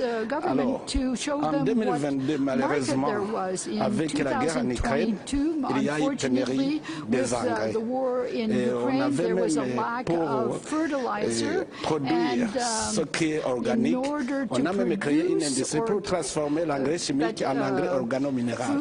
Mais cette fois-ci, il y a eu carence des engrais et la production semble diminuer. Mais avoir la population burundaise et la superficie du Burundi, c'est étonnant que plus de 90% des denrées alimentaires se produisent à l'intérieur même du pays. Imaginez-vous nourrir un pays de 12 millions qui a une superficie de 27 000 km². Ce n'était pas facile, mais avec cette stratégie, on a pu quand même assurer la sécurité alimentaire pour ces citoyens. Les défis, d'abord, il y a des moments où il y a les changements climatiques qui occasionnent la sécheresse, mais aussi d'autres défis, c'est les financements pour ce secteur. On a cherché maintenant à faire, pour financer le secteur agricole, il y a un partenariat entre les coopératives agricoles et l'opérateur économique, parce que les coopératives vont donner la main-d'œuvre et l'opérateur économique va amener un capital financier. Ensemble, le gouvernement aussi met à la disposition des terres domaniales pour augmenter effectivement la surface cultivable. C'est un défi important, donc c'est la technologie agricole. C'est la technologie. Aujourd'hui, nous utilisons la roue. Nous imaginons quand nous allons exercer la mécanisation agricole, ça doit assurer l'augmentation, mais aussi les recherches sur les semences sélectionnées.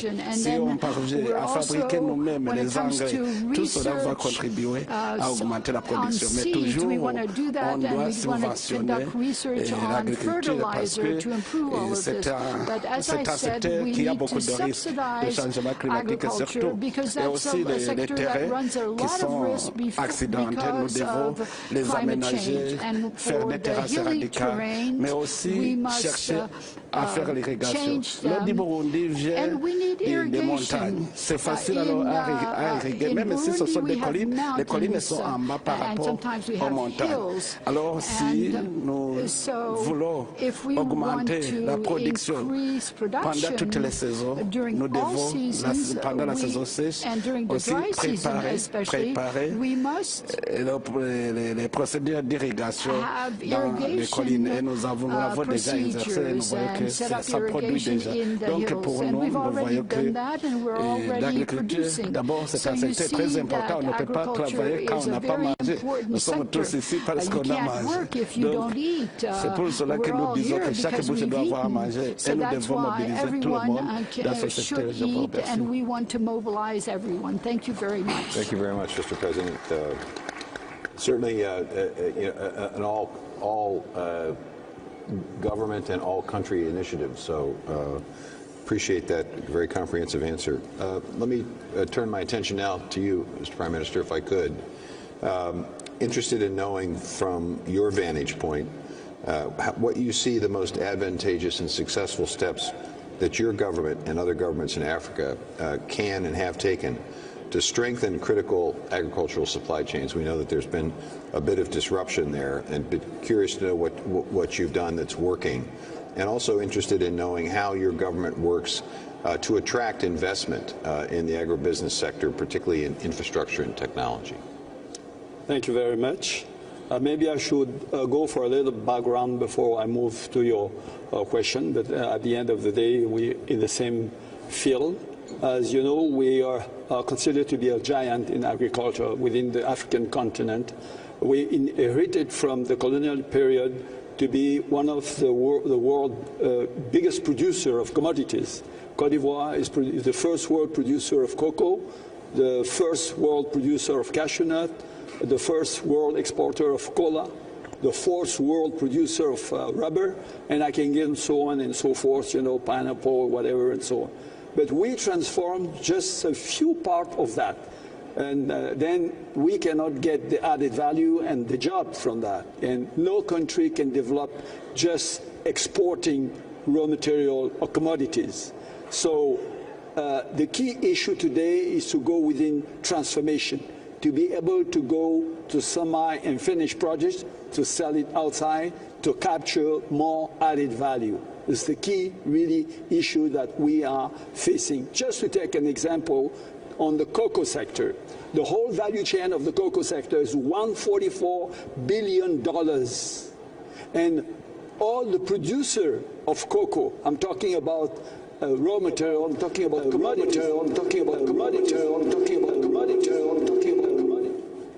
So all producer just get 6% of that $144 billion. Where are you going to get with that?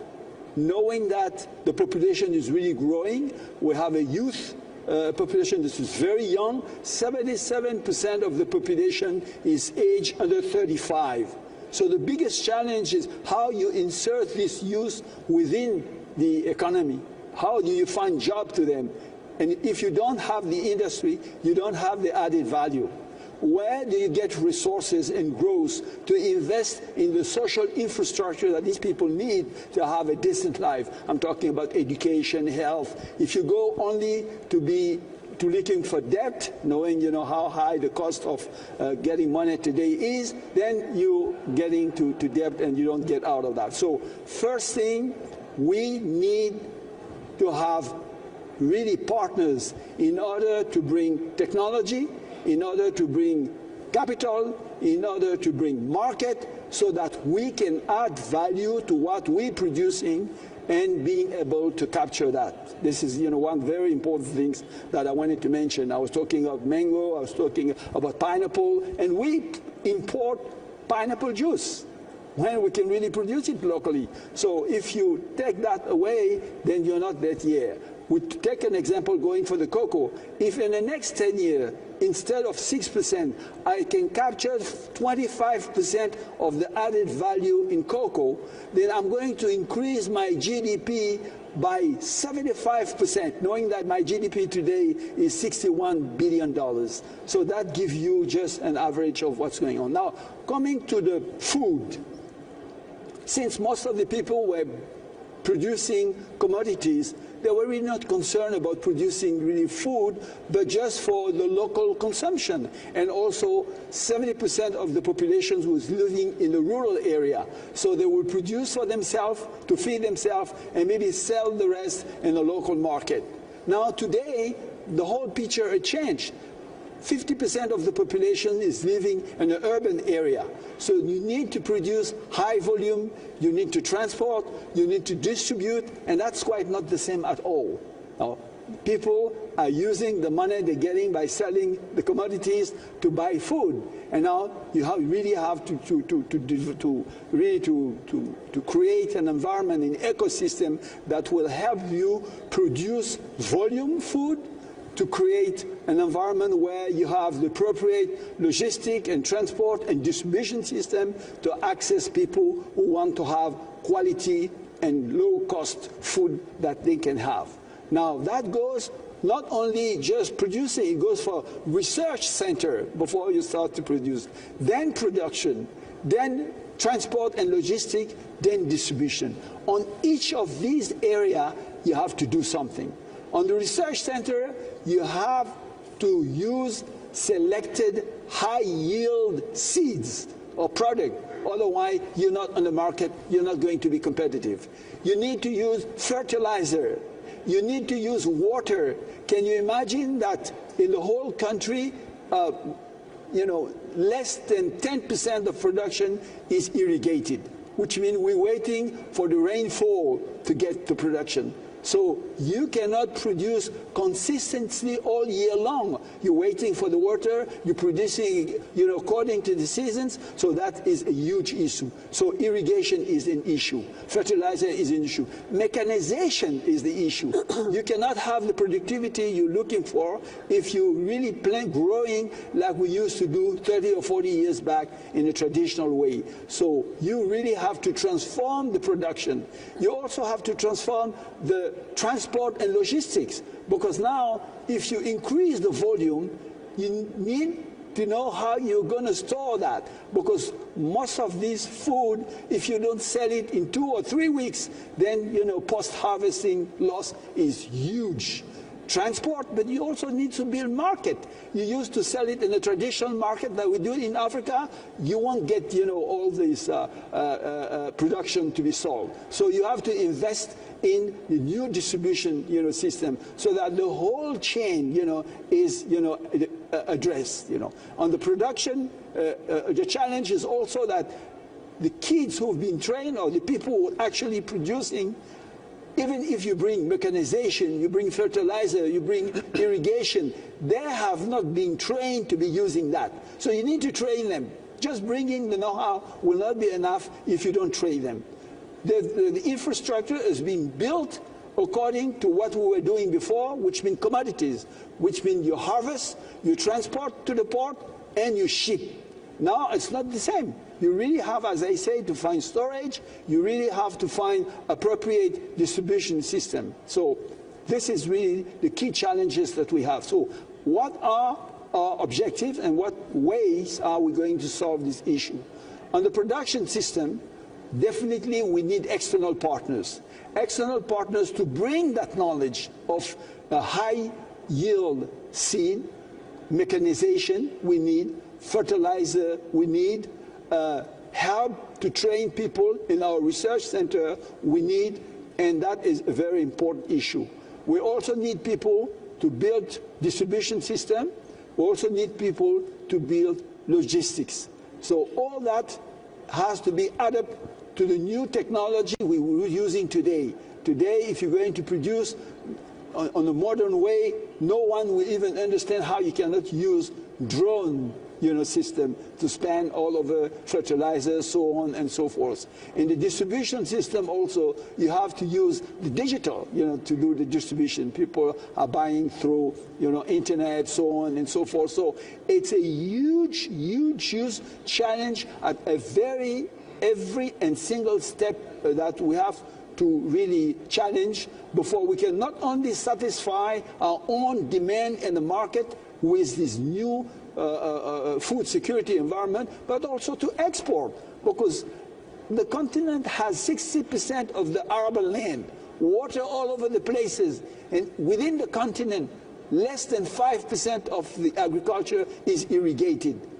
Not to talk about the land that we have available. So you can see the huge potential, but then once again, knowledge, technology transfer, capital transfer, and partnership to help the actual grower to improve their productivity, or to see how we can, through PPPs with partners, develop very big land and irrigated production of food to be not only sold locally but also exported. And that's what we're doing, really focusing on the private sector, because the state cannot go fast enough to be able to meet the actual world challenges. So private sector in the production area, private sector in the logistics and distribution, and private sector in the research center.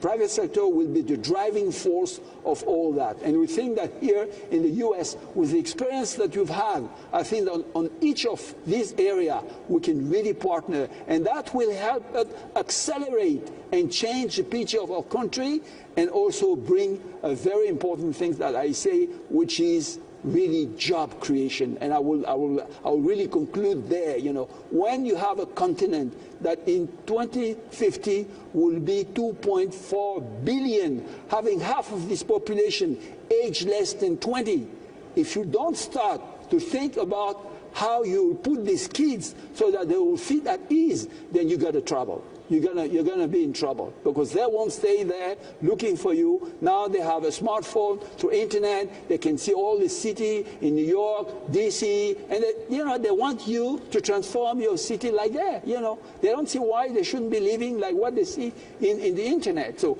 the whole world is changing. We have to move very fast, and we cannot do it alone.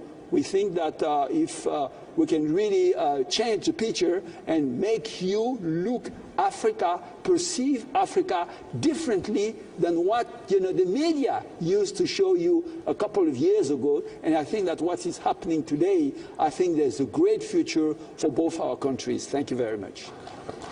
Prime Minister, thank you very much. Dr. Coulibaly, we talked about research, and certainly that's something that you and the Alliance is engaged in and involved in seed technology. I'm curious to hear from you. Together to support a greener and more inclusive business environment, what do you see as the best practices you would recommend for governments and businesses in terms of how they might be able to enhance that public-private partnership that the Prime Minister just eloquently talked about to strengthen the supply chain? Thank you, and it's a great honor to be on this panel. Let me start by saying that when AGRA was created a while ago, Kofi Annan asked one question. He said, Africa has a big challenge in the agriculture sector. How do we solve this challenge? And it was agreed that we needed an institution. That has never been more important than today. What we've done, starting from seeds, is trying each time to understand the challenge the continent is dealing with and try to move with that. Today, the biggest challenge is how we build private sector, public-private sector partnerships that can address the $30 billion gap that we need as the investment gap that is in the agriculture sector, and is really holding back the capacity of the sector to deliver change for farmers, to deliver change for our population. So the way we go about this is we understand that businesses are built on trust. We understand that businesses are built on comfort levels.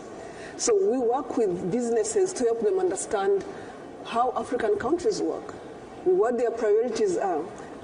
Heads of state in the morning spent a whole lot of time trying to explain some of the opportunities that are in their sectors on the continent. But what doesn't come through is when we talk to businesses, it's like, oh no, it's not safe, oh no, it's corrupt, oh no, all sorts of things. I work across 11 countries in Africa, and we do fund governments. I have not gotten one default case from government with the resources we support governments with. I don't. Does it mean that there are no cases where challenges might be that resources are not accounted for? I have two, and they're private sector related.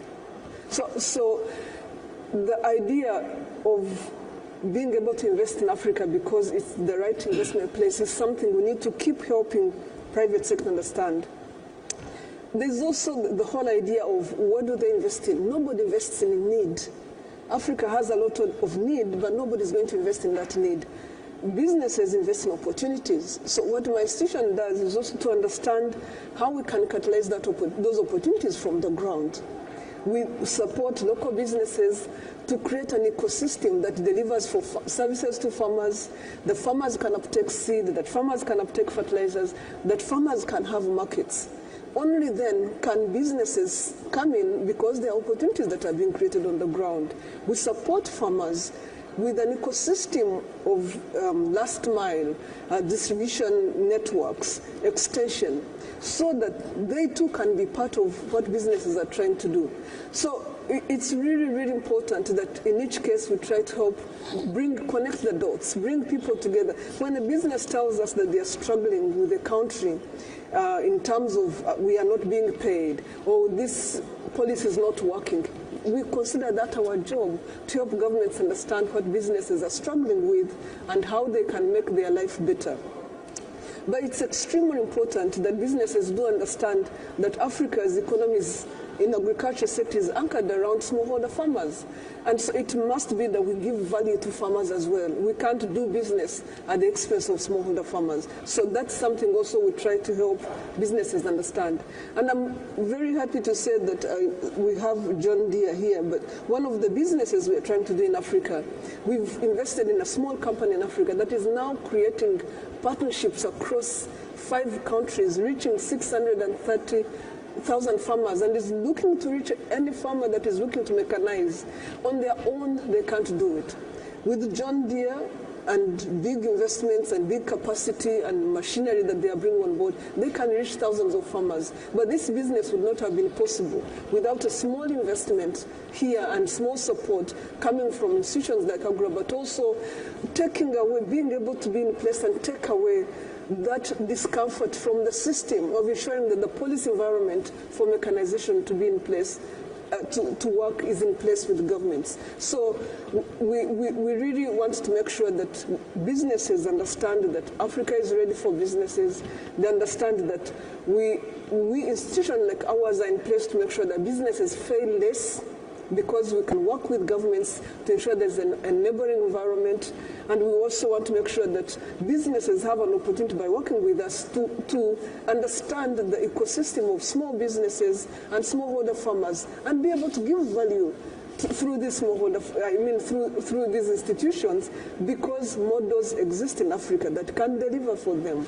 So I would say that our job is to make sure that we've created a deal, for example, which is a marketplace that allows businesses that are looking to invest in Africa to come to Africa at the AGRF. There are about 2,500 people in that meeting, and we bring African businesses that are looking for partnership opportunities, so that it's easier for businesses like here in the US to come and find a footing without starting from zero, because it's extremely difficult to start from zero. So these businesses are already evaluated, already rated, and have the right capacities that allow them to partner with John Deere and other businesses. So I would say that we will continue doing that, and we will build on what you all are doing here with the US-Africa summit to ensure that the agricultural sector does become that opportunity that contributes to growth of the continent. Well, that's a great transition to the private sector. So let's turn to the private sector, and let me begin with you, Ms. Brantley. You're from Deere & Company. Talk to us a little bit about the history that you have in serving African farmers, which I understand is pretty long. But how has John Deere leveraged the partnerships we've heard about, both public and private, to address food security challenges, productivity challenges, and what lessons would you impart to the private sector in terms of doing business and taking full advantage of this great opportunity that Africa presents? Sure, thank you. It's a pleasure to be here today, and thanks for this opportunity to share a little bit about what John Deere is doing in Africa. So John Deere is a fairly old company. We're 186 years old this year, and we're focused on sustainable food security solutions in our agriculture business. And we provide a wide range of mechanization solutions from the largest farmers to the smallest. And we've been in Africa a long time. Our products have been on the continent since 1878, so that's 144 years of our history. We've been doing business in Africa.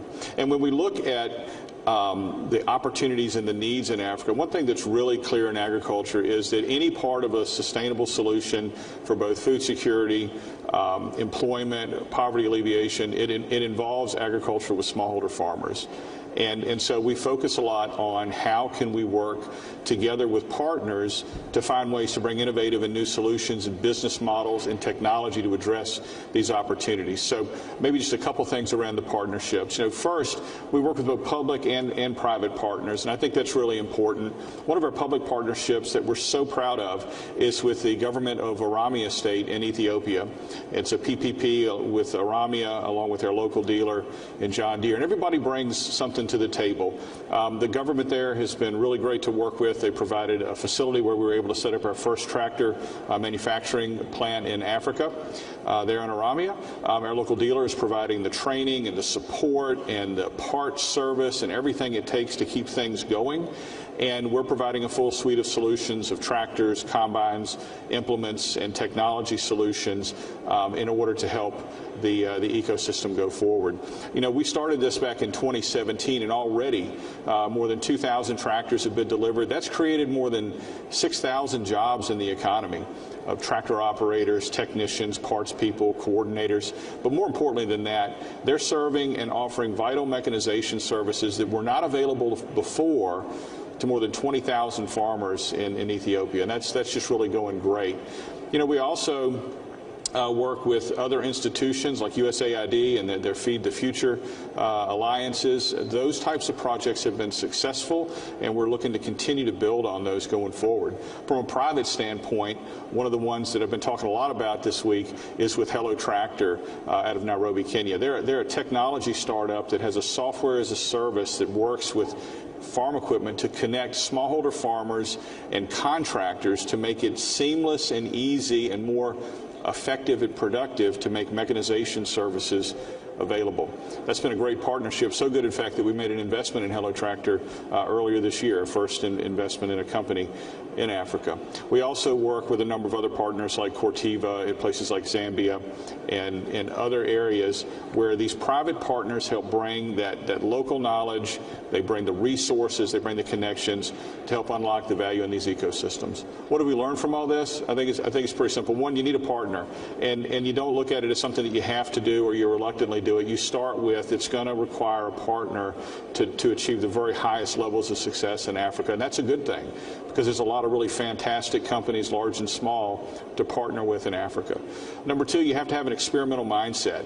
And we think big, but we pilot a lot of things and we try them. And one of the things right now in Eastern Cape and South Africa, we're running a pilot with some small businesses that's supporting farmers in that area. And if it works well, then we're going to be working with the provincial government to then escalate that and take it forward. But you have to take steps to learn. There's a lot of new things there and a lot of things that need to be done differently. And finally, listen to the people on the ground. Africa has many unique challenges, but it has a lot of the same challenges that agriculture has everywhere, which is that it's hyper-local. And that's not unique to Africa. And so in order to be successful, you really got to listen to people and be connected. So thanks very much for that. It's a very succinct outline, the partnerships, the pilots, and listening to folks. Good advice. Cheryl Mills, you've been to Africa quite a bit with Black Ivy's group, a lot of experience investing across the continent. What have you seen as key opportunities and challenges for U.S. and local companies? So what areas of agribusiness do you see have the greatest needs that you can share with us today? Well, first of all, thank you very much, Mr. Secretary. It is great to be on stage with you, and you were an early champion when President Obama launched Feed the Future and tasked Secretary Clinton to actually lead and develop that initiative. You were a great partner and helped us recognize what needed to be done, and so I want to express my thank you for that. And certainly it is great to be here today and see so many people who are investing in Africa, partnering with Africa, and to see our government hosting this summit here today. I used to serve in the State Department. When I was there, we launched Feed the Future, and one of the things that we did is we brought the whole of government together. And the purpose of bringing them together was to determine how we could best invest and partner on the continent. And I think that's what you're seeing here today, the real maturation of that opportunity and of really bringing people together. And so I'm grateful to be here, grateful to see Dr. Agnes, who was one of our first partners in Rwanda when we were working there. I think the real important thing to think about, and I represent I'm going to say the small but mighty part of the private sector, and I'm going to put you on the mighty side, is that really it's about partnering and partnering with the country's leadership, inspiring private sector to actually invest, right? And it's actually about the public-private partnerships that actually build the virtuous cycle. What's the virtuous cycle? Because we all know the vicious one. That's what we spend a lot of time talking about. Not enough water, the climate's terrible, there's not enough talent, not enough skill, not enough expertise. The virtuous cycle actually is doing those things that allow us to increase the crop yield, that allow us to actually decrease the waste, that allow us to actually increase farmers' income, that allow us to actually use the raw inputs that are in the country and produce them there so the value stays there. It is incredibly hard. I say it's hard as I listen to the Prime Minister speak because that's what we're doing. Black Ivy was inspired out of what I saw in Feed the Future to say, what do we need to do to actually solve for all the gaps you identified?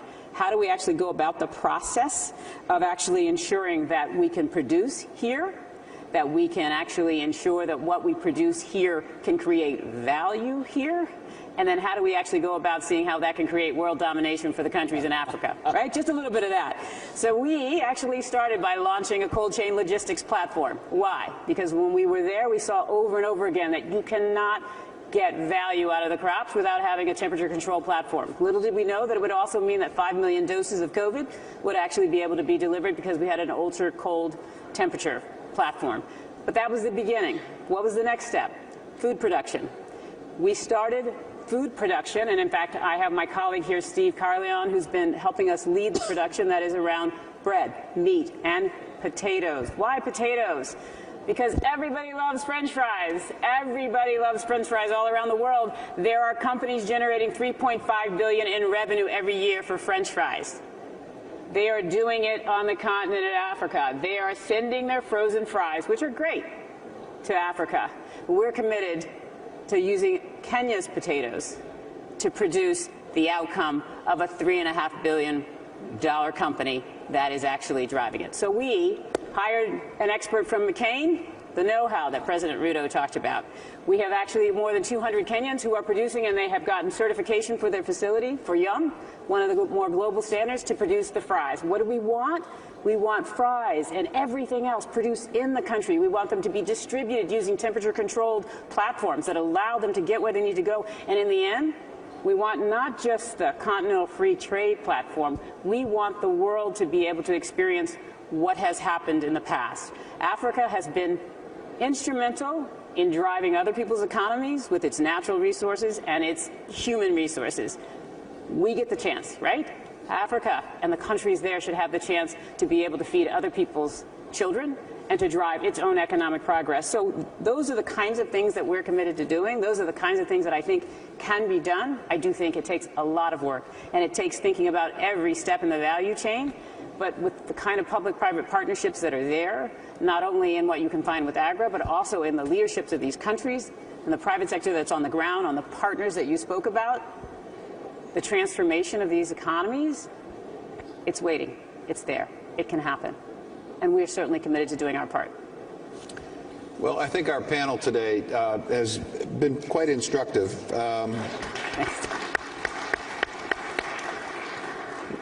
We've learned about the importance of land and people and technologies, the necessity of increasing value, not just simply creating a commodity, but something more valuable. We've heard about the understanding of not just talking about the need, but there's a tremendous opportunity side in terms of the African continent. We've heard about partnerships and pilots and an innovative spirit. And we ended with Cheryl talking about the virtuous cycle. So I think there's a tremendous set of messaging here that hopefully the audience can take, and hopefully the partnerships that are so central to this can be formed. So please join me in thanking our panelists for a very vibrant conversation today.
once all the time. A great souls never died. It brings us together again and again. Till we meet again, handcrafted casket Kisumu offers executive caskets, granites, headstone. Opposite Nightingale Hospital Kisumu along Pandele Kibos Road. Call us on 0728 36 9998 or 0777 22 7455.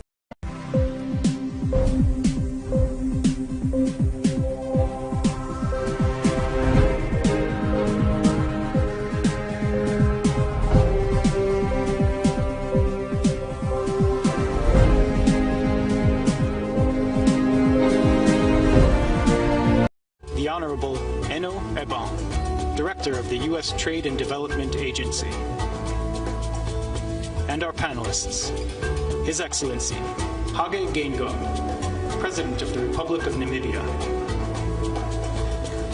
Harding Pemiwa, Group President and Chief Executive Officer of Cassava Technologies. Thank you. Funke Opeke, Chief Executive Officer of Main One. Dr. Thierry Wanji, Chief Executive Officer of Cybastion. So I should go. Brad Smith, Vice Chair and President of Microsoft.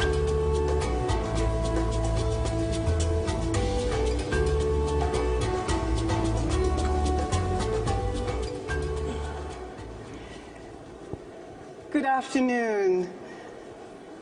Distinguished heads of states, honorable ministers, members of the diplomatic corps, distinguished ladies and gentlemen. It is my great pleasure to moderate this distinguished panel focused on digital connectivity, enabling the next generation of inclusive growth. I would like to start by introducing the panel. First, His Excellency President Geingob of Namibia, Ms. Funke Opeke, CEO of Main One, Hadi Perima, Group President and CEO of Cassava Technologies, Dr. Thierry Wanji, CEO of Cybastion Institute of Technology, or more popularly, Cybastion, and Mr. Brad Smith, the Vice Chair and President of Microsoft. You know, ladies and gentlemen, one of the things that we know about Africa is that it does not wait. Africans forge forward, entrepreneurism is prized, and especially among young Africans who adapt, innovate, and create. Innovations in digital technology are taking place every day on the continent. They are being used beyond the continent, yet there is still a need for digital connectivity, which, let's face it, is the spark that can shape Africa's economy and essentially change the world. So I'd like us to think about, as we discuss, addressing that dichotomy and the actions that we can take, partnering on digital connectivity that is inclusive, secure, and sustainable, pooling the expertise and resources of our respective public and private sectors, collaborating with African partners and U.S. industry is something that the agency that I lead, USTDA, does across the continent so that African countries can keep pace with growing economic activity in a fair and equitable manner. The U.S. government is committed to these principles, and the Biden-Harris administration has placed focus on seeking digital transformation that furthers economic growth and promotes inclusion and resilience. So let's dig a little deeper into the challenges and opportunities for accelerating digital connectivity and growth.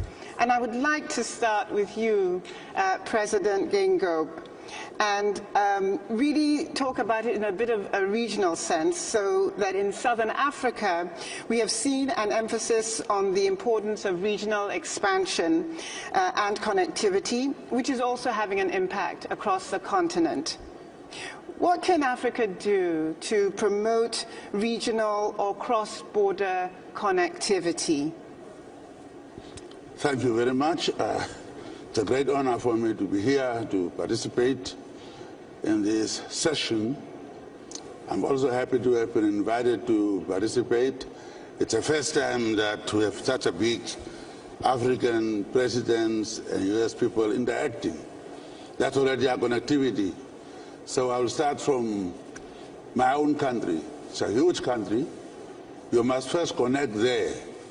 We are different ethnic groups, different regions, speaking different languages, and you must start there. Connectivity must start already there too. We also learned a big lesson during the COVID-19. That was a lesson that opened up our minds and hearts to hold hands. It didn't discriminate against a race or a poor person. We are all equally affected. And because of that, there was that connectivity, whether in cities or towns and rural areas. First, you must connect Windhoek to Oshakati. That's now in our country. Then before you go to connect with the rest of Africa. So connectivity is very important, but there are problems. Poverty. How do you connect poverty with rich people? Even in the UN system, you lift a million, billion people out from sitting on a table of Security Council. These are all connectivity misses. That you leave out people, you leave out in the country itself some sections of people, not connecting them, and then in Africa, we are also not connecting. So connectivity with cyber, what we are talking about is new thing, digital strategy, must take the background of those who are left behind too. Don't leave them further to run away for those who are now well placed, that have access to everything, digital gadgets and so on. However, you cannot stand still. We must run to catch up those of us who are left behind, and also connect Africa. Africa is huge, but African trade thing that we just established, that we want to now have Africa to trade with itself. Africa to develop itself and invite others to come and join us to help us to develop Africa. But first thing is division, poor and rich. How do you connect them? In the country itself, in Africa, and the world. So that's what I would say. Thank you, Mr. President. I hear you say access, access, access to the rural, to the unconnected, to the underserved. And I think that is a key aspect of what we face. I would like to turn to the private sector and perhaps begin with our colleagues in the private sector in Africa. You know, we've talked about and heard from the President about access. I would like to ask you, Funke, from Main One. Main One is a leading partner and provider of connectivity and data services across West Africa. What is one action that business and governments should take to enable greater digital connectivity across Africa? Thank you. What action can be taken to indeed increase digital connectivity, which we have seen significant growth in the past decade? And I think for government, it's continuing to create that enabling environment and level playing field, defining a competitive environment for private sector to participate. If we look at digital technology globally and digital infrastructure, it's been driven and the investments are being made by private companies. And I don't think the story in Africa is any different. It is that level playing field and access to licenses that enabled me to form Main One about 13 years ago and build the first private submarine cable connecting West Africa to the rest of the world. And it is still an advancement of that kind of investment that enabled Equinix, a leading global American digital infrastructure company, acquire our company earlier this year. And in addition to that acquisition, Equinix just yesterday further announced an investment of $160 million to build a new data center in South Africa. So really the opportunity for government to continue to create that enabling environment for private sector to come in, to reduce the friction when this companies scale up and both national agencies and subnational agencies view them as large enterprises and cash cows, to resist the temptation of ratcheting up the input taxes, the permit fees, the license fees that you have to pay to deploy and scale up infrastructure to get to the rural areas where the economics of deploying such technology take even much longer to prove in and mature, and really enabling the players who have the capacity and the investment in the private sector to scale up on the continent. We have a lot of work to do. Penetration and access is still close to 40%. The costs not really affordable, quality inconsistent, and so there's a lot of room. And there are proven business models to make it work. Thank you. Can I just follow up on that and ask where we are, from your perspective, on the enabling environment, on the progress that has been made in creating that ability for companies? I believe an initial wave of liberalization took place just about 20 years ago at the turn of the century, which enabled mobile operators to be licensed and new licenses to be granted in a lot of countries, and I think that opened up the revolution.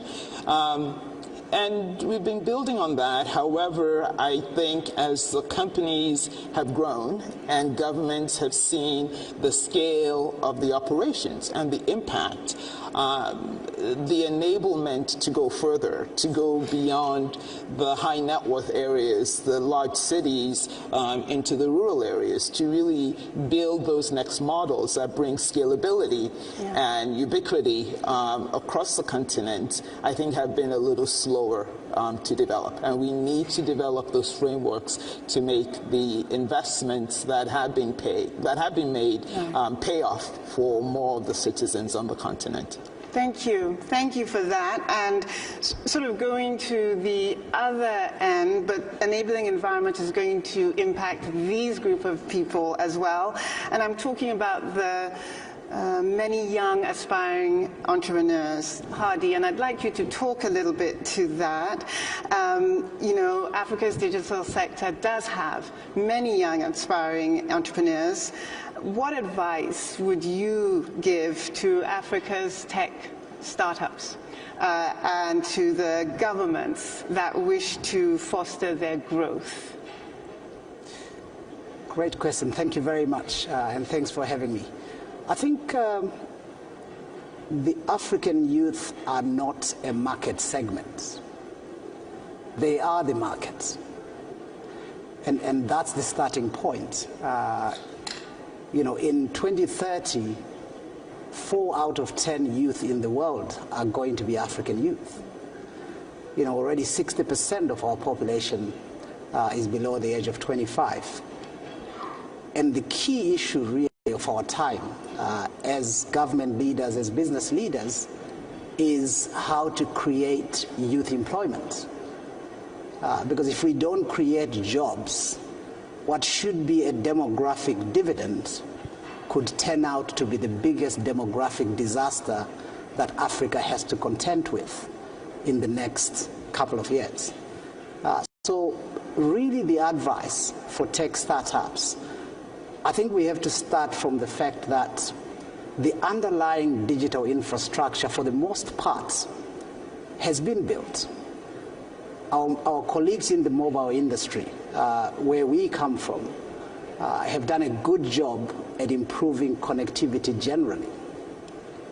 We ourselves have built a Cape Town to Cairo digital railroad, with this ubiquitous fiber network that we have built, which spans almost 100,000 kilometers, connecting every African country along that route. So there is infrastructure that is there to support tech entrepreneurs, but that's not enough. I think that the first thing that I would say to any tech startup is find a real world problem. It sounds very trite, it sounds very simple, but find a real world problem and ask yourself, how can I do this cheaper? How can I do this faster? How can I do this more effectively using digital technologies? So within our own ecosystem as Cassava Technologies that we have built, which spans, as I said, fiber, connectivity, data centers, cloud and cybersecurity, renewable energy, we always ask the question, what problem are you solving for who are you solving? And that's really what these tech startups need to hear. The second thing that I would say is find strategic partnerships. Find people that have walked the roads, that have succeeded, and partner with them, whether they're local partners, they're regional partners, or they're global partners. We're seeing a lot of global companies coming to Africa and trying to support these tech ecosystems. The third thing that I would, the third piece of advice that I would give is really like any other business. Don't fall in love with the product. Fall in love with the customer. Because I think a lot of the young tech startups and the founders become enamored with their products, and they forget that it's meant to actually solve a real world problem. And then last but not least, I always tell the tech startup entrepreneurs that I mentor that ideas don't move mountains. Bulldozers move mountains. So if you may have a great idea, but it's not enough, can you find an ecosystem that you can work with in order for you to be able to succeed? So really it's about finding things, as the president said. It's about inclusion. It's a digitally connected future that should leave no African behind, whether that African is in the rural areas, in the peri-urban areas, in the urban areas. For the governments, and Namibia is an example where they've built this innovation tech system, I think the issue is really about ecosystems. It's not one particular solution. It's an ecosystem that includes the digital infrastructure, it includes financing, it includes mentorship, it includes partnerships, it includes access to connectivity, and it also recognizes that the real challenge today, everybody talks about access, but the real challenge is the challenge of usage. The access usage gap in Africa is one of the biggest. And that really is what, for us, is the big problem for our day as private sector players. How do we reduce the cost of access in order to improve people being able to use these internet technologies that are now available? If we can do that in a public-private partnership, then I think that we've got a way to starting to have these young entrepreneurs succeeding more often. Thank you.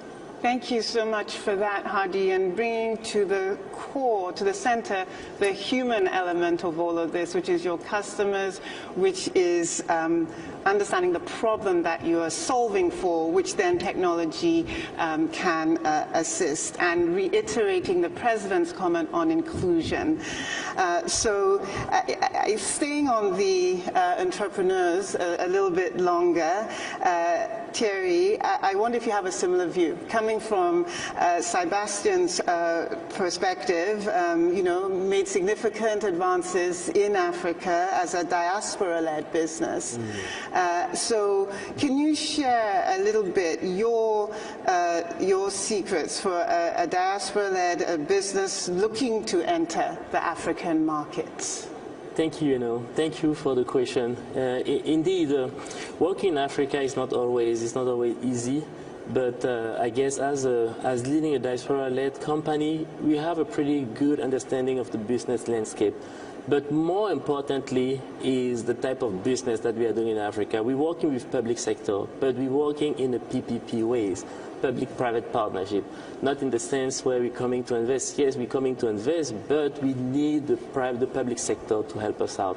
The private sector is the engine, but we are working with government to solve the issues, to bring customized cybersecurity solution, training, capacity building to them, and by showing them the value added of doing so. Digitalization is great, it's awesome, but it's a blessing and can be a curse. What will happen if you don't have access to that information? What will happen if you get hacked? What will happen if all of a sudden you have a denial of service and you're not able to use that digital system? And one of the issues that we have found is Africa is running toward digitalization without looking necessarily at cybersecurity. Cybersecurity is lagging behind. You need to build cybersecurity into your digitalization product. You don't need to bolt it at the end. It has to be embedded into your digitalization product. And what we have been doing is a lot of customer training, making sure that we help the government to understand what they have to do, but more importantly, bringing also financial solution like a one-stop shop. So when I'm talking about public-private partnership, I'm not talking necessarily about the fact that you invest and you're getting your money as you're using the system. I'm talking about the fact that you're working with the public sector as a partner, making sure that you're not telling them what to do, but looking at the business, looking at the way they operate, and making sure that you can find efficiency where you can, and investing in the youth, making sure that you are training the people, because what happens sometimes is you build this beautiful system and 10 years down the road they cannot maintain them. They have to rely on experts coming from abroad to help them out. So we have been coming to Africa with a regional approach, because there's a proverb in Africa that says if you want to go fast, go alone. If you want to go far, go together. And that's what we have been doing, a regional approach, because guess what? Cyber criminal doesn't stop at the border. They don't stop at the limitation of the country. And one of the issues that you have, if you don't have that interoperability and if you don't have that, handshake, you won't be able to trace down what's going on. So what we have been doing is coming from a regional aspect, leveraging on US technologies, but also investing in the youth, making sure that they have the knowledge, the know-how, making sure that the private sector of Africa is partnering with us. We are based in the US. We are operating in 8 countries in Africa.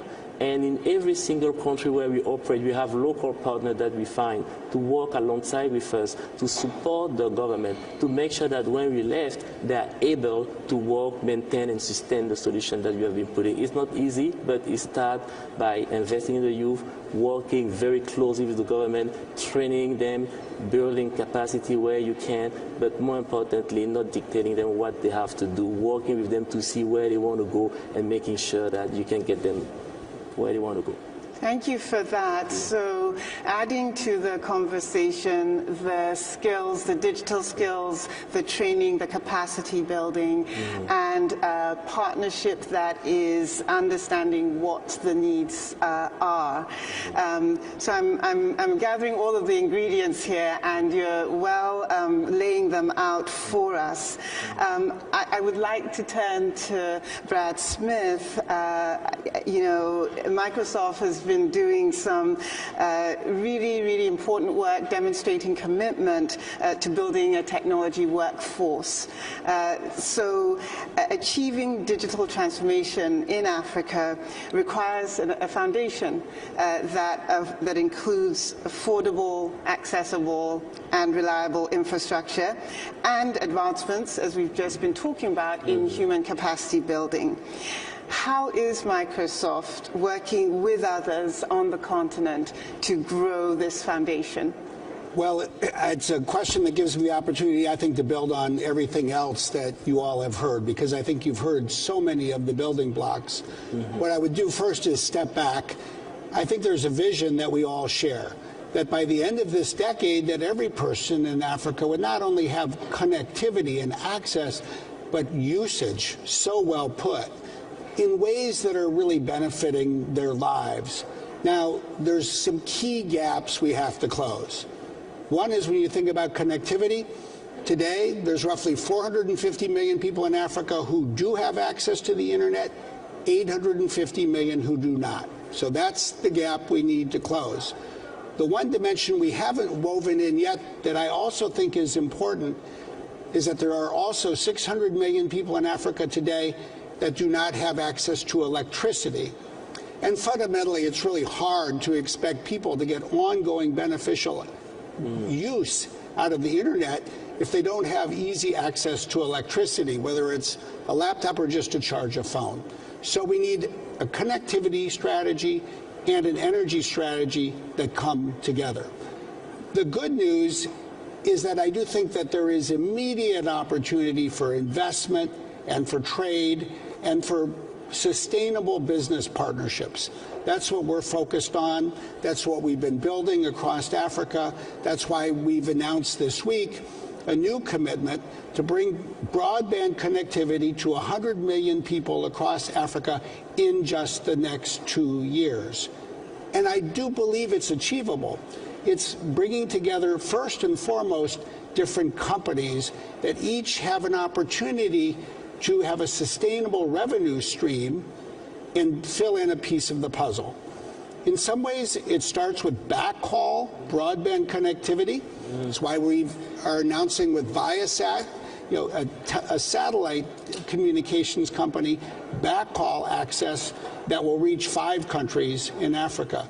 It then requires a local ISP, that last mile connectivity. And there are so many extraordinary entrepreneurial startups operating in this space. It often then requires a small entrepreneurial energy company. There are companies today in Africa, in Central America, elsewhere, that come in, they have a shipping container, out come solar panels, and up goes the ability for a local community to start to get meaningful access to electricity, including to power the connectivity and everybody's phones. You then get to the skilling dimension. Fundamentally, you need to make all of these devices useful for people.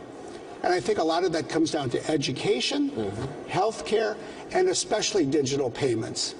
When I go into like a school in Mwingu in Kenya where there was no electricity, but we brought in solar power, or a rural community in Ghana, if you give people the ability to transact through micropayments, if you give students during the day the opportunity to use a computer to learn, there are parents who come in once school day ends because they're checking crop prices and they're improving their own income streams. We need partnerships for skilling. That's why we're announcing a skilling initiative in the cybersecurity space with LinkedIn, which we own across Africa. And you have people who are hungry to learn. And so when we provide these skilling programs, including with nonprofits, that takes off. And then the last piece, and you referred to it earlier, it's the government. I think the good news is that governments have the opportunity across Africa to leapfrog other governments, not just with new technology, but with new approaches to regulation. If I go across Washington, D.C., I may have to visit 3 or 6 or 8 agencies just to meet the same number of people who are in the ministry for ICT in Nairobi or in Cairo or in Accra. And I'm seeing that across Africa. It is a new generation bringing a new approach to regulation, making sure that unlicensed spectrum can be used in an unlicensed way, or licenses can move forward a lot faster than they sometimes do at the FCC across town. So you put these ingredients together, and the challenges are